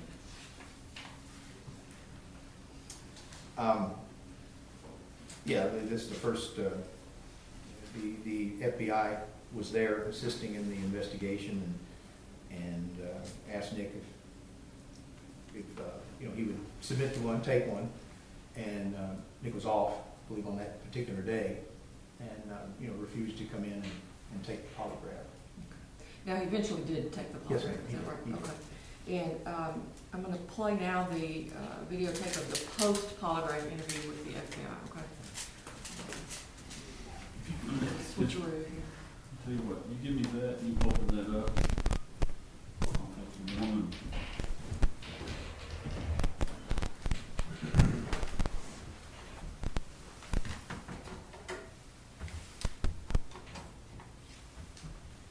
You're good. Did you want to make this That's exhibit a 3, yes. 3? Okay. I think is it 4? No, it's 3. I thought we already played the, The phone call to Brooks was 1. The phone call from Detective Snow to Nick was 2, and that's 3. and then the KSP interview. That's 3. Okay, So this will be 4. okay. So, Yeah, the one I took out was Yes. number 3. Yeah. yeah, Okay. I'm just making sure we're on 4. And in reviewing this yesterday and trying to cut it down and get it shorter, it occurred to me it's probably just best to play it all. It's about 45 minutes, so any objection to that? I may have objections to, Well, Nick, I've had a chance to review your charts on the test, that first test. You did not pass the test, and it's pretty clear to me that you haven't fully experienced that. And the question you're having a problem with, that third question was about principle. And in particular, the one about whether or not you know shootings right. And That kind of covers that. I treat police officers in these circumstances so like I would myself, so I'm going to go through all the interviews and each nonsense. can we pause this for a second? You and I are on the same page. But I just want to say, on the record here, what I would call a general objection. I know that Mr. Butler and Ms. Jacobs have said that we're not trying to get into the criminal investigation here and the issues related to that, and I don't want to either. And I understand that some of these things may be relevant to credibility, but there seems to be a lot of extra information that's coming in for the mayor to consider that's not really relevant to the allegations or charges, if you will, that Officer Houck received in his September 9th notice. So to the extent that extra information could prejudice Mayor Royalty, I believe it's a problem. And so I just want to put that objection on record. We'll take that under advisement, and we will allow you obviously will be allowed to address that in both whatever evidence you want to present and in your closing statement also. So if you don't mind, please keep track of that carefully and make sure that you note that. I think that the issue is probably, I assume it's been stated a couple times, the candor, which is one of the allegations here. And so, and if you want to go ahead and make that a little more specific or provide us with additional information, we'd be glad to hear that. In terms of your objection, I'm sorry. Well, I guess it goes back to, well, the notice just says that he took a polygraph and he was contacted by the examiner regarding grave concern with the results. So that, to me, factually means that the issue is he took a polygraph, you know, concerned with the results. The whole interview goes into a lot more detail than is necessary for this allegation. And, you know, Ms. Jacobs, I think I recall this correctly, but when we talked about this, I think you indicated that you were just going to have him testify about the results. And so now we're playing the video, which again, you know, I'm not trying to be difficult here, but I know we're trying to have an administrative hearing regarding Officer Houck that relates to to the allegations that are outlined here. And, you know, we're hearing about, like in the previous video, about stuff in the trunk and lots of things that have to do with the criminal investigation that, you know, really could prejudice Officer Houck with respect to this hearing. Because we're here just on these allegations, not on, and my concern is that there's a risk, a very big risk, that information from the criminal investigation could kind of bleed over into this proceeding and affect the mayor's decision making. Right. One thing that, and just so that you all are aware, one of the things, and the mayor and I have discussed this, that for the sake of this hearing, we will assume that Mr. Houck is completely innocent. Any evidence that is presented, we will take as being, you know, unsubstantiated, if you will. We are looking more at, and so that you all are aware, and you can adjust however you're presenting accordingly. We will assume that at some point in time or another, everything that is alleged as part of the criminal investigation is found to be untrue. Sure. Everything. And that way, as we stated, I think I stated at the beginning, that we are, you know, it's not a criminal investigation. We're not trying to prove or disprove anything. We're not trying to get extra evidence in. You know, we're trying to take great pains. But like I said, we've had this discussion that the Bardstown City Police is not in any way, shape, or form involved in that criminal investigation, nor do I think you want to be necessarily. But we want to make sure that these are two separate things. We're talking about the fitness and candor and the allegations here. And as a former police officer, I'm sure the mayor has seen and heard a lot of things that have turned out to be untrue, that allegations have been made. So that's how we're going into this. And so if you all want to tailor your presentations to that, again, what our overarching goal is to look at this administratively, not criminally. I understand that. So just to respond to that, Mr. Butler, again, looking at this last factual allegation on July 24, it talks about him submitting to a polygraph and then the concerns with the results. This video is a post-polygraph interview. So we're not going to watch the polygraph. We're going to watch something that happened afterwards that, in my opinion, is not relevant to this allegation. And just for the record, as part of the factual allegations, in each one it states which specific code of conduct was being charged in conduct unbecoming. As part of that, any other act or omission contrary to the good order of the police department, dishonesty,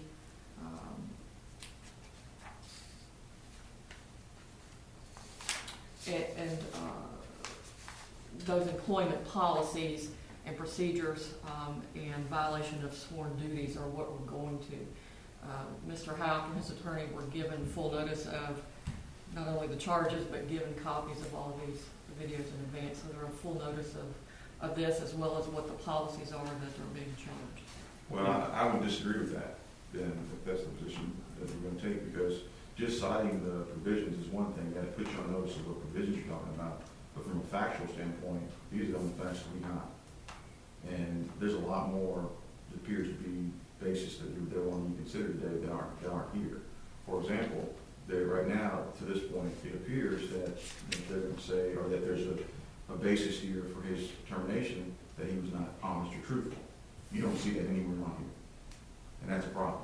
Well, I'm going to object to that or dispute that. On the last page of the charges, it says, I believe your lack of candor and demeanor, unprofessional attitude, not only damage your reputation. So That's an opinion, that's not a fact. he's clearly on notice of what the charges are and what the basis for. I was going to say, it goes to the lack of candor. I understand that, and so there's stuff missing here then.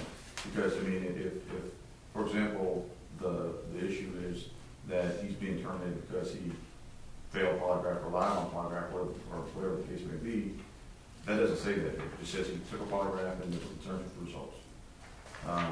You know, going to the case interview, it says that he did an interview in the fine polygraph. It doesn't say he lied or anything, or he was untruthful or anything. I'm just trying to deal with facts that we would put on notice for. If there are additional things that that are being considered here, we were entitled to have notice of that.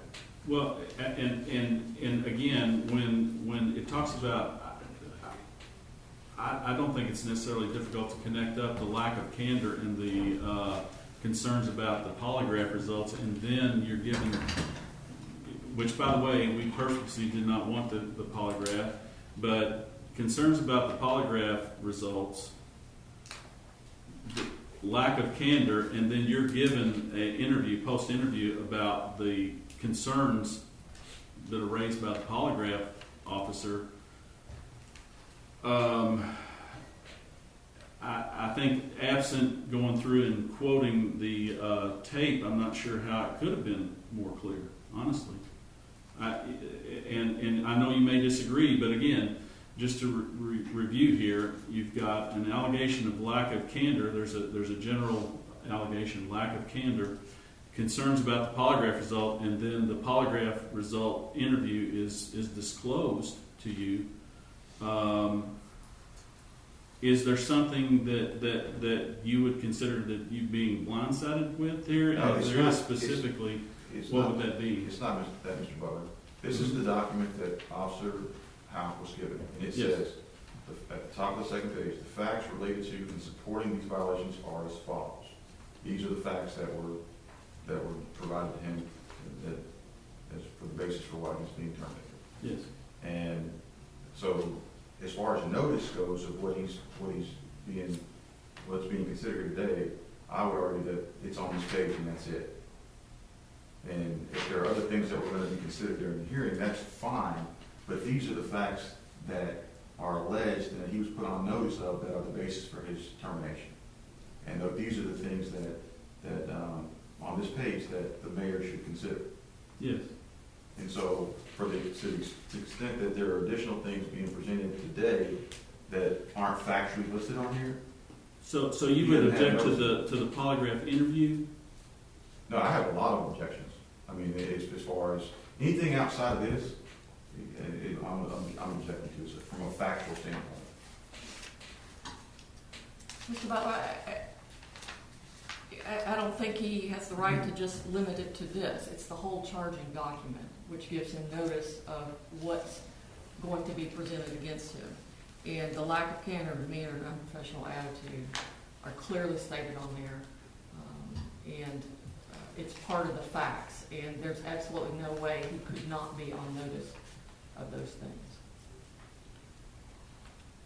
Well, the one thing that we would note is that Chief McCubbin's not an attorney. He's not going to be held to the standard of an attorney.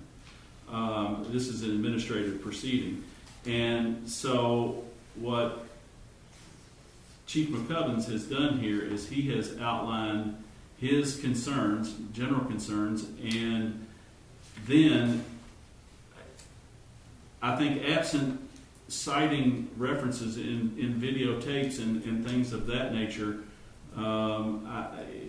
again, I think that we're talking about notice and charges, and these charges are, I think, fairly specific given the circumstances, and then with the disclosure of the evidence to be considered, I don't understand that objection. I think that this is, again, it's tied directly to this. It says that he has concerns about his candor, and there were concerns about the results, and here's the polygraph. Now, again, we are going to take great pains to assume that the any kind of criminal allegations are not, are unsubstantiated or found to be not true. That part of it, I don't know if that's what you're going to again. But I mean, in the interest of time, I think I've stated my objections clearly, so we can just move on. Sure. Just one last statement. 15.521E states any charge involving violation of any local unit of government rule or regulation shall be made in writing with sufficient specificity so as to fully inform the police officer of the nature and circumstances of the alleged violation in order that he may be able to properly defend himself. I think the charging document clearly does that. That's what I think it clearly does that to the extent that what's on here. Just because you cite a legal provision doesn't mean that he's on notice of what the facts are that support that violation. The only facts are the facts that are listed in these paragraphs here. And I would also argue that this last paragraph is not part of the facts. It's a paragraph that kind of summarizes. There's no date here. There's no, just because you attach legal references doesn't mean that it gives Officer Houck notice that he's going to be on notice to defend anything other than what's stated here. Okay, and please, as I said, as I just said, please make sure that you note the things for your closing. We'll allow this, and please make note of that for your closing so that we can be sure that we understand the nature and the specific items or matters that you consider to be outside the charging document.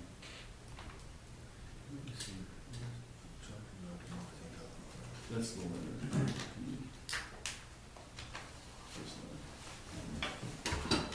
Are we ready? Yes. Just one second. I gotta have that.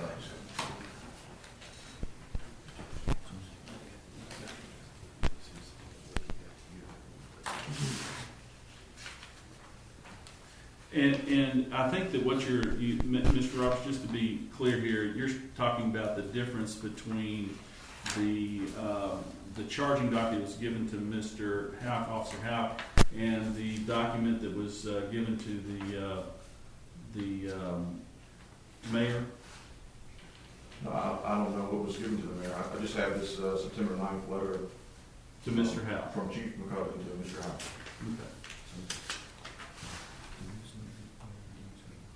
There's a little bit of additional, when he asked you to take action, what action to take. Just a little bit. And I just plan on introducing the charging document just so that's part of the record. So Sure, go ahead. And Please proceed. the first 10 minutes or so are the KSP, the FBI person just going over that. I don't mind skipping that if, I know your objection to the whole thing, but are you okay with skipping just that, his lengthy discussion, or would you like to have that as well? No, I don't think this video is relevant at all, so. Okay.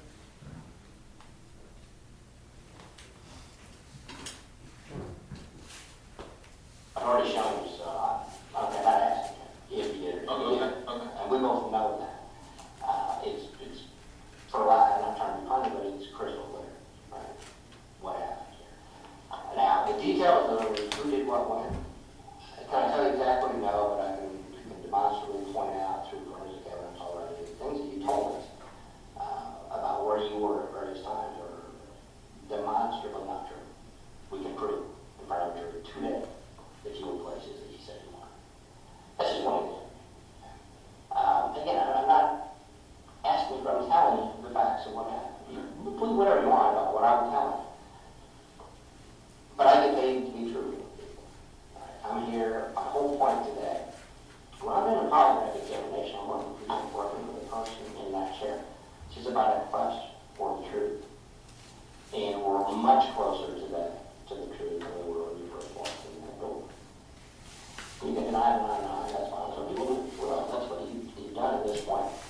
And it's human nature. You know, when people are asked questions about a matter such as this, they immediately circle the wagons and start saying, well, have self-preservation. We all. Man, let me just bet you off. I mean, do we need to take this any further? I would like to take it to the truth. That's the whole reason. Yes, that's no. I mean, man, you're talking crazy.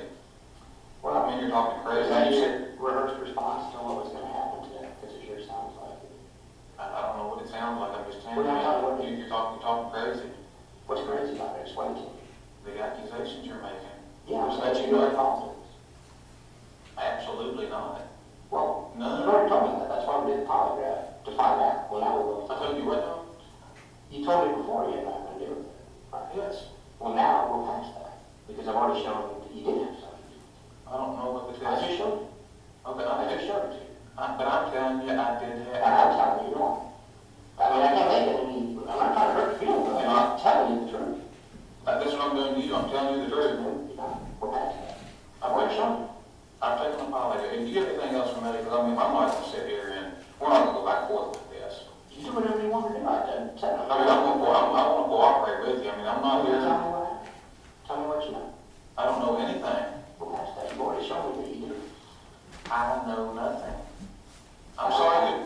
That's not true. It's not me. I just showed you. I didn't even show people that. I showed you yours. Man, And I give you a extra step for you. To find out, okay, well, let's start down what you know more about. You know more about this? Who knows? Am I saying that you did it or you don't know? I'm just saying you know more than we did. Whether that's a simple conversation with your brother or whether you were physically involved out there, I can't tell you. Either one of those things would explain what I'm seeing. My hunch is it's something that your brother told you. I don't know anything. He has not spoken with me about this. He's my I brother. just said that because he probably would know better than to say specific things. So it's a matter then, perhaps, of what you observed, what you saw other people say. I don't know. I wasn't there. All I'm telling you is, objectively, that's what we do. You and I do. That badge on there is what? It's to protect us as your shield is, right? Yes. That's what we do. And I'm protecting you just as I would anybody else. But at the end of the day, I'm protecting my thing, and that's the truth.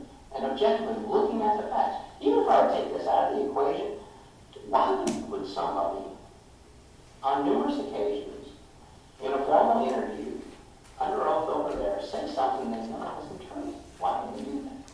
Well, you like me? You. Well, I mean, you think it would have anything to do with being a little irritated about how things are going? I mean, Well, that's why you lie. I didn't lie. Well, I'm telling you, you did. I mean, I can show that already. It's not even. Tell me about one of the lies. Well, I can do that unless you're going to help me to understand the reason behind it. Dude, I'm not going to lay out all the evidence that they do or don't have, but I can. I didn't ask you. I said, tell me about something I've lied about. That's what we're talking about. In the grand jury, you said places that you were not. When I asked you specifically a moment ago about whether or not you were ever at certain places, and you told me no. Well, I did when I asked that question, and that wasn't true because I can place you there. Those are just examples. You talking about the video I turned the driveway? No, I'm not. Okay, I don't know what you're talking about. I know you don't. But I can promise you that I have been 100% honest with you. That's what everybody, 100% on. That's just, you take what you take. That's what everybody's at. I'm 110% honest. That's not that. Look, there's either the truth or not the truth, right? And that's what I gave you the truth. It's not what he's showing. I didn't even say that before you come in. I'm assuming you're telling me the truth. If I treat people the way they treat me, you haven't been an ass with me. I'm not going to be an ass with you. I'm not that kind of guy. But I'm laying out for you what I've seen here. I can't argue with this. I've done over 2,000. Trust me, when I was supposed to know what I'm doing, you know what I'm doing. You must have slipped up today. I mean, I don't know. What do you think the chances are better that you slipped up and the truth snuck out here that I slipped up? I know you slipped up, but if you're telling me that I failed that test, That's what you know, some attorney, you did fail that test. well, then I showed you. then it wasn't valid. I mean, Absolutely not. well, listen, I'm telling you, I had nothing to do with it. Okay, well, good, that's fine. And I'll tell you, I'll even give you that you had nothing to do with it. Okay? I know for For certain. purposes here today. I know for certain I had nothing to do with it, and I know nothing about it. Well, that I won't. I won't be. Well, I mean, that's Because just you. I've shown you. Look, one of the two things is either you know something, and it could be something relatively insignificant that you haven't told me. I don't know anything. Absolutely nothing. Well, then why would you be less than candid with me, with the other interview, and everything else? There's a reason for that. That's what I'm saying. Explain that to me. I had nothing to do with this, and I don't know anything about it. No. You know, it's just irritation. And I mean, that just kind of worked its way into this. Okay. You know, I've been 100% honest. Okay, well, maybe that's it. Let me ask you that. All right, I'll give you that. But when I ask you to be less than candid, that is less than 100% truthful about them. You said you were irritated. Okay, which I understand. I would be too. True, no doubt about it. Okay. Have I been accused of things in the past that I didn't do? Yeah. Have I been accused of things I did do? Absolutely. Okay. And I've been irritated when I got accused of things I did do because I got caught. And then I got to face up with the consequences. You talk about being irritated in there. Tell me some of the things that, like, again, I'm not rehashing all this. I'm just. No. I don't want to waste your time. I don't want to waste mine. My time is not wasted. This is what you're talking. Listen, I don't know nothing about this. Nothing at all, and I had nothing to do with it. I don't know anything. Well, if I had something to tell you, I would tell you. She's got kids. I'm aware of that. Okay. Why do you think we're here? Okay, look, I don't know. Well, something. Not even something insignificant. Clear that up for me. What you just, I said, why would you be less than candid with me or the other individual? And you said, why would I? Because I was irritated. Okay. Well, don't being irritated, being put in front of 12 people and accused of stuff like this. I mean, you know, you're going to forget things and not be able to speak as well as you normally would. I mean, there's more to it than you saying. Well, that's what I'm asking. That's exactly what I'm asking. Some of those things you can't explain. I'm not going to sit there and try to explain. Take your time to relax. Well, as a citizen, I'm here to work for you. If there's stuff to explain it. I will take all day with you to fix it. You're going to take all that, to go through all this. I mean, Brother, you're not getting paid, so give me something to sketch if you want. Just explain to me what your main concerns are. I'm not going there. Why not? It makes no sense. I'm not going there, okay? Well, it's not okay for me. Well, Look what we're dealing with here. We're talking about potential murder of an individual or an accidental death. And if I knew anything, I would have done No, it. that's not what we're going to. I know where you're going with this, man. Where am I going? You're going to just bring all this stuff about Crystal. You know, you need to be, you know. No, go ahead. I told you. I wouldn't go this whole technical stuff with you. Right? What I'm talking about just is what you just said about explaining it to me so I can understand where you're coming from. You don't have to go through a whole life history unless you want to. But just you said you were irritated and there's things that you don't know, mate. That's what you said to me. Help me to understand what some of those things are that I don't understand. That would then make me understand the reason for this. There can be explanations, is my point. Yeah, I mean, just this whole process, you know, something going chief and going down. I'm not going to do that. But you said there's things If it has to be shown to him, he'll be irritated, then he'll be watched. I'm not doing that. It's that simple. I mean, what do you mean? you ought to be following me, man. If you're as sharp as, if you work together, you ought to be following me. Okay? Talk to me like a kid. No, I'm not. Okay? I'm giving you every opportunity. And I'm telling you, no. Okay? I don't know anything about this. Well, that's okay. That's not what I'm talking about. But you said there's things that I'm not going know into to it. explain. I'm not going into it. Okay? Why? Because it's not worth going into. I would think it'd be very worth going into. It's not worth going into. Why? Okay? I'm not talking about it. Period. Why? Because I'm choosing not to. Okay, that's fine. But tell me, I'm not going to as a man. I'm not going to tell you the truth. That's all I'm saying. That's not what I'm just saying. That's what I'm hearing. Well, then you need to rethink it. Well, you rethink it then. I'm not going to listen. I'm not going into it. Okay? I'm here to cooperate with the polygraph and all that stuff. And, you know, you can make any kind of notes you want. You can assume that I failed. That didn't bother me. What is it you haven't told this colleague with such concern? I'm not going into everything that's happened. You know, I mean, What? I don't have nothing to do with this. You got someone at my house? Look, this is the first day you know me, right? Yes. Have I been anything before with you? And I think I've been the same way with you. I'm not accusing you of not being. Okay, there's nothing else to discuss here. Well, I mean, if I had something to give you, I would. I don't. put yourself in my seat for just a second. Okay. And I'm talking to someone who's a family member, essentially, is missing and possibly. And you're sitting here, and that individual, who you know nothing about, never met before, right? But you've seen some interviews where he hasn't been completely true about it. It's not just kind of, it hasn't been completely true about a couple of I've been 100% true. Listen to what I'm saying. You listen to what I'm saying. I've been 100% true. Why are you yelling at me? Well, because you're coming online and I know I'm not. I know the truth. You know? And I've been 100% honest with you, the grand jury, and everybody else I've spoken to. Here's what I'm getting. We just said. Yes, I have. No, you haven't. I most definitely have. that's your issue, it's not mine. It's not just me, I showed you. Dude, I don't give a goddamn what your fucking computer said, okay? I think you do. I'm telling you that I have been 100% honest with you. Is this how you act? Act this way towards Well, Crystal? somebody, is this how I toward Crystal? I act toward people that keep me in line when I'm not lying. That's how I act. No, I didn't know Crystal. Because you're calling me a fucking liar. That's what you call me a liar. Okay?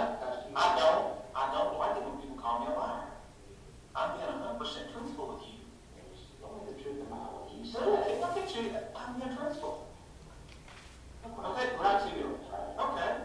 So it's not, yes, I am, no, not, yes, I am, no, not. We're talking. I've been nothing but compassionate to you, trying to help you in Okay. such a way. Those that call me a liar when I'm not. Look, if the right thing to do is to tell you not being true, but I'm not telling you. Okay, go ahead. Look, I don't care, little lies, big lies, they're all the same in terms of the polygraph. I haven't told you any lies. That's not entirely true. It is 100% true. Then help me figure this out. Okay. Well, you just told me wrong.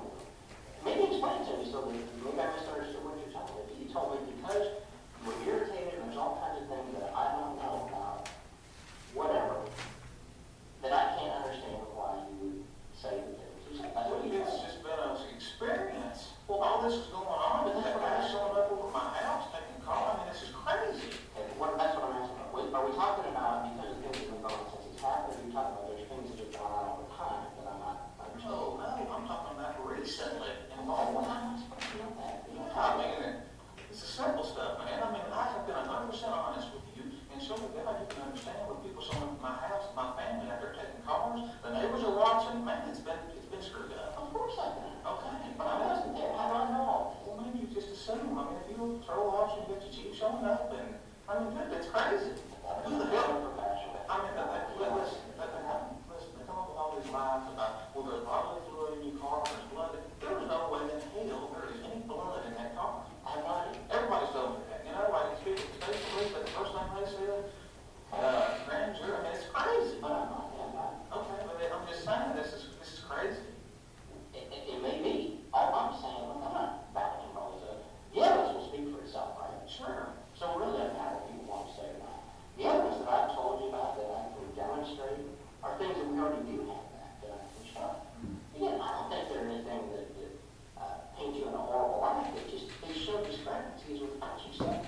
Well, there may be very clear reason for And that. there it is. Well, that's what I'm saying.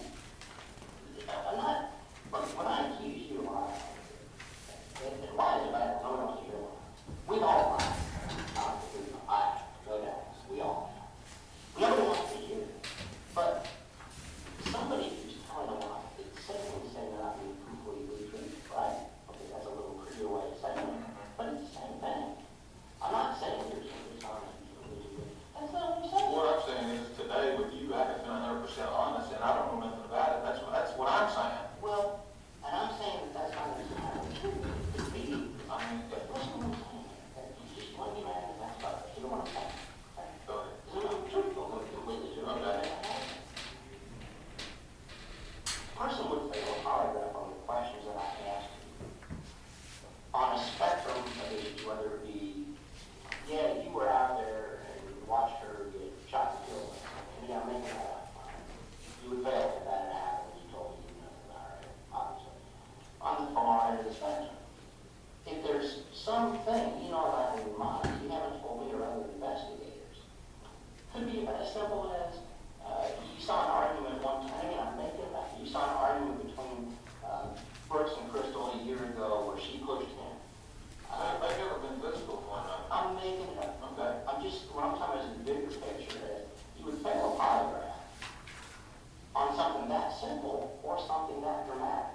It doesn't matter. It could be anything in between. I'm not assuming it's a worst case. In fact, I'm assuming it's something you just haven't got off your chest with me or someone else. That's all I'm saying. Is it a little more clear what I'm talking about? It is, but there's nothing on the chest. Well, but here's the thing, I think that there is. And again, I'm not assuming that it's something huge and dramatic. It may be. I can't tell you what this thing is going into your brain and telling you this is what you're seeing. That's not what I'm saying. All this does is tells me, do you feel you are being completely truthful or do you not? And at this time, you do not feel you're being completely truthful. Well, that's okay. Your level of what's truthfulness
see, that means I think about it inside, more than I'm talking about it. You know what I'm saying? When you're sitting there at night, you're thinking, maybe you talk to us, but maybe you didn't. What is it? What do you want your mind focused on? Something that you look back and go, man, maybe that's something I should talk to Brooks about. Maybe that's something that might have something to do with it. What do you focus? These are just suspicions in your mind, right? Well, what do you think? That's what cops do. That's what we do. Where's your mind land when you think about it? I don't know. I mean, I didn't know Crystal. I didn't know Crystal. I don't really know my neighbor. I didn't say that. I get it. I mean, I just wasn't around them. I never really saw them argue anything. If they did it away from me. I know. Well,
we sold, the other situations, we were. If you're talking about the vehicles on the ground, well, they harped on that, harped on that. I mean, they must have asked that question 10 times. I mean, I'm not, wouldn't have been, I don't know. that's not what I'm talking about. Okay.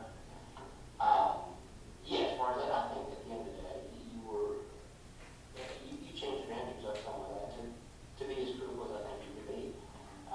When you said, no, I don't think we were there, and it was, I don't think it was long, we were in the building, when you tell them you were there, that's simple. So, whether you were calling, that's, okay.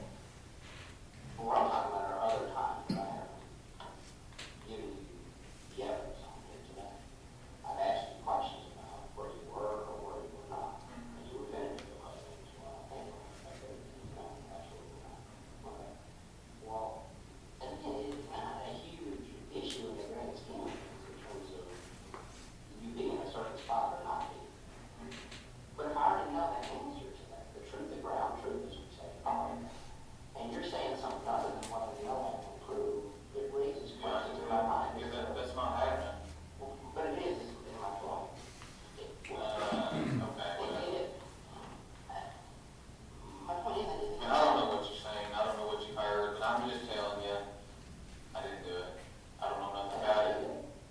I don't know anything about it. My brother, and I can tell you, I know him well enough, he didn't do it. It's just the way it is. I have mean, you ever known somebody that you said would do something that it turns out they did? I'm sure I married you with my brother. Right, so you're choosing to believe. Because I know him real well. Understand? Yes, Well, yes, I am. and if it's my brother, I'm doing the same way. Okay. My point being is just because you feel that doesn't mean you have. I mean, I feel 100%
I don't know her husband, I don't know her ex-husband, I don't know those people. If I had anything to throw out at you, I'd do it. Well, most definitely. What about other investigators? Which total? I would tell other investigators, I don't do much care for Jon Snow, but the rest of them, I don't have a problem. State police, Mike Kaminsky's a good guy, Ed Madley's a good guy. You met, I don't know, is it detective something? Yes. I don't know. He's just admitted, he's openly admitted that he lies in court, I just can't deal with a guy like that. You know that to you or something? He admitted it to a bunch of them, so in the squad room, there's half a dozen of us over there. You know, I'm not gonna get between a guy like that and my brother, I mean, I know he had nothing to do with it, but I don't want things to get screwed up either. Well, I agree. You know, I want this done right. I think about it.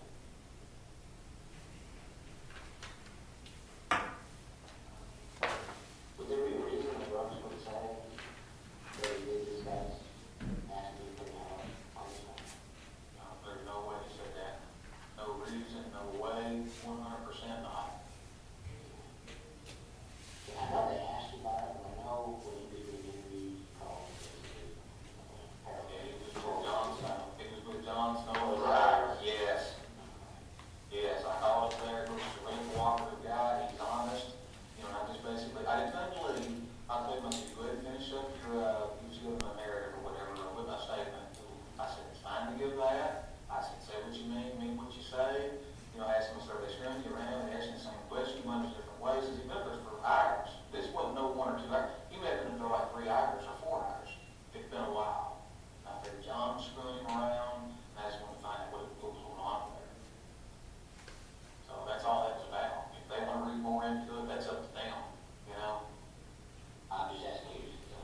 Yeah, but he was with Jon Snow, period. Was it the same interview when Ryan from State Police was here too? I don't have any idea if Ryan was here. I know Ryan and another guy interviewed me, but I don't think that the state police interviewed Brooks. There was a bigger guy. He was probably about, I don't know, blonde hair, short, kind of heavier set guy, maybe about my height, 250, 240, something like that. And then there was Ryan Johnson was with him. So, You ever seen Brooks in this town? hardly ever. Hardly. What about the rare occasions when you do? I can't even think of an example where he's just went off the, you know, I mean, every once in a while he may, you know, mess up on a house or something like that, you know, but, I mean, Brooks just, he's a pretty calm, laid-back dude. He's not, you know, I mean, he doesn't take medication, he is level-headed. I mean, he keeps up with about 100 rental property, he builds 8 or 10 houses all the time. I mean, he's just, he's younger than me. Yeah, what about you? I think a lot of times Brooks thinks he's over me, you know, I mean, it just depends. Is he a leader or a father? I think both of us somewhat are leaders. What about when you get who's leader? Not what we realistic. I don't know. I'm not gonna say that. That's why I'm just. I don't put it down. That tells me that I think you lead, so I understand. What else haven't we talked about that might put this up? We did. Yes. If there was something that you knew would be helpful, but you felt you would be not comfortable telling me or someone else to do it, there's knowledge down there, for not to talk to you. You just want to take a chair and just call you. Usually right now, people listen talking. If there are other things that you do know about, that you just simply not comfortable talking to you about when you're looking at it, not telling me. There's some other things, but I would just be going. Yeah, I tell you that. I straight up tell you that. And are there some other things you just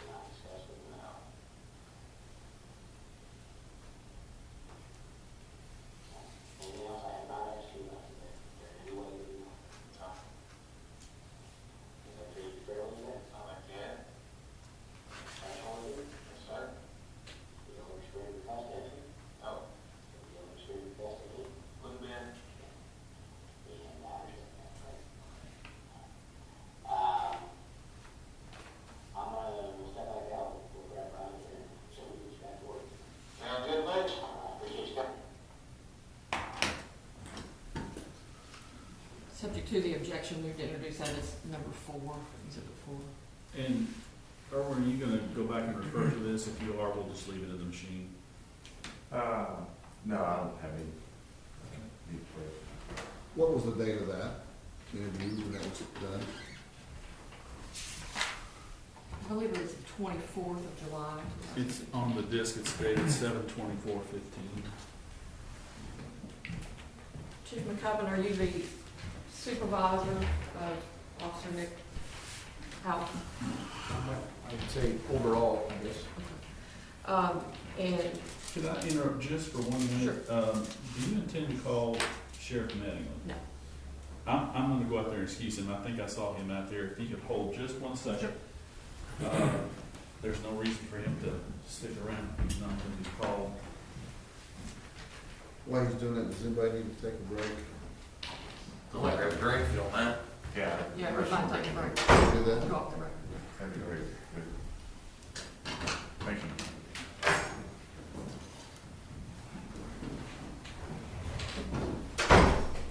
We're taking a break. Okay, good. Restroom check. I almost went down.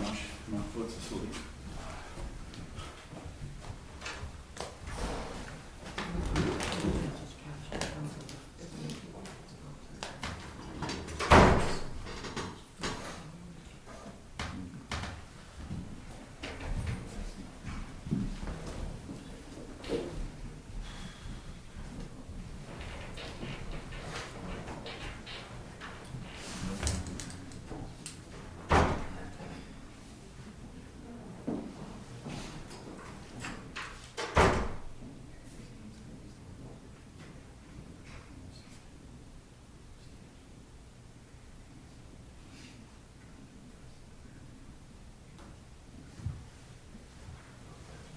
Yeah.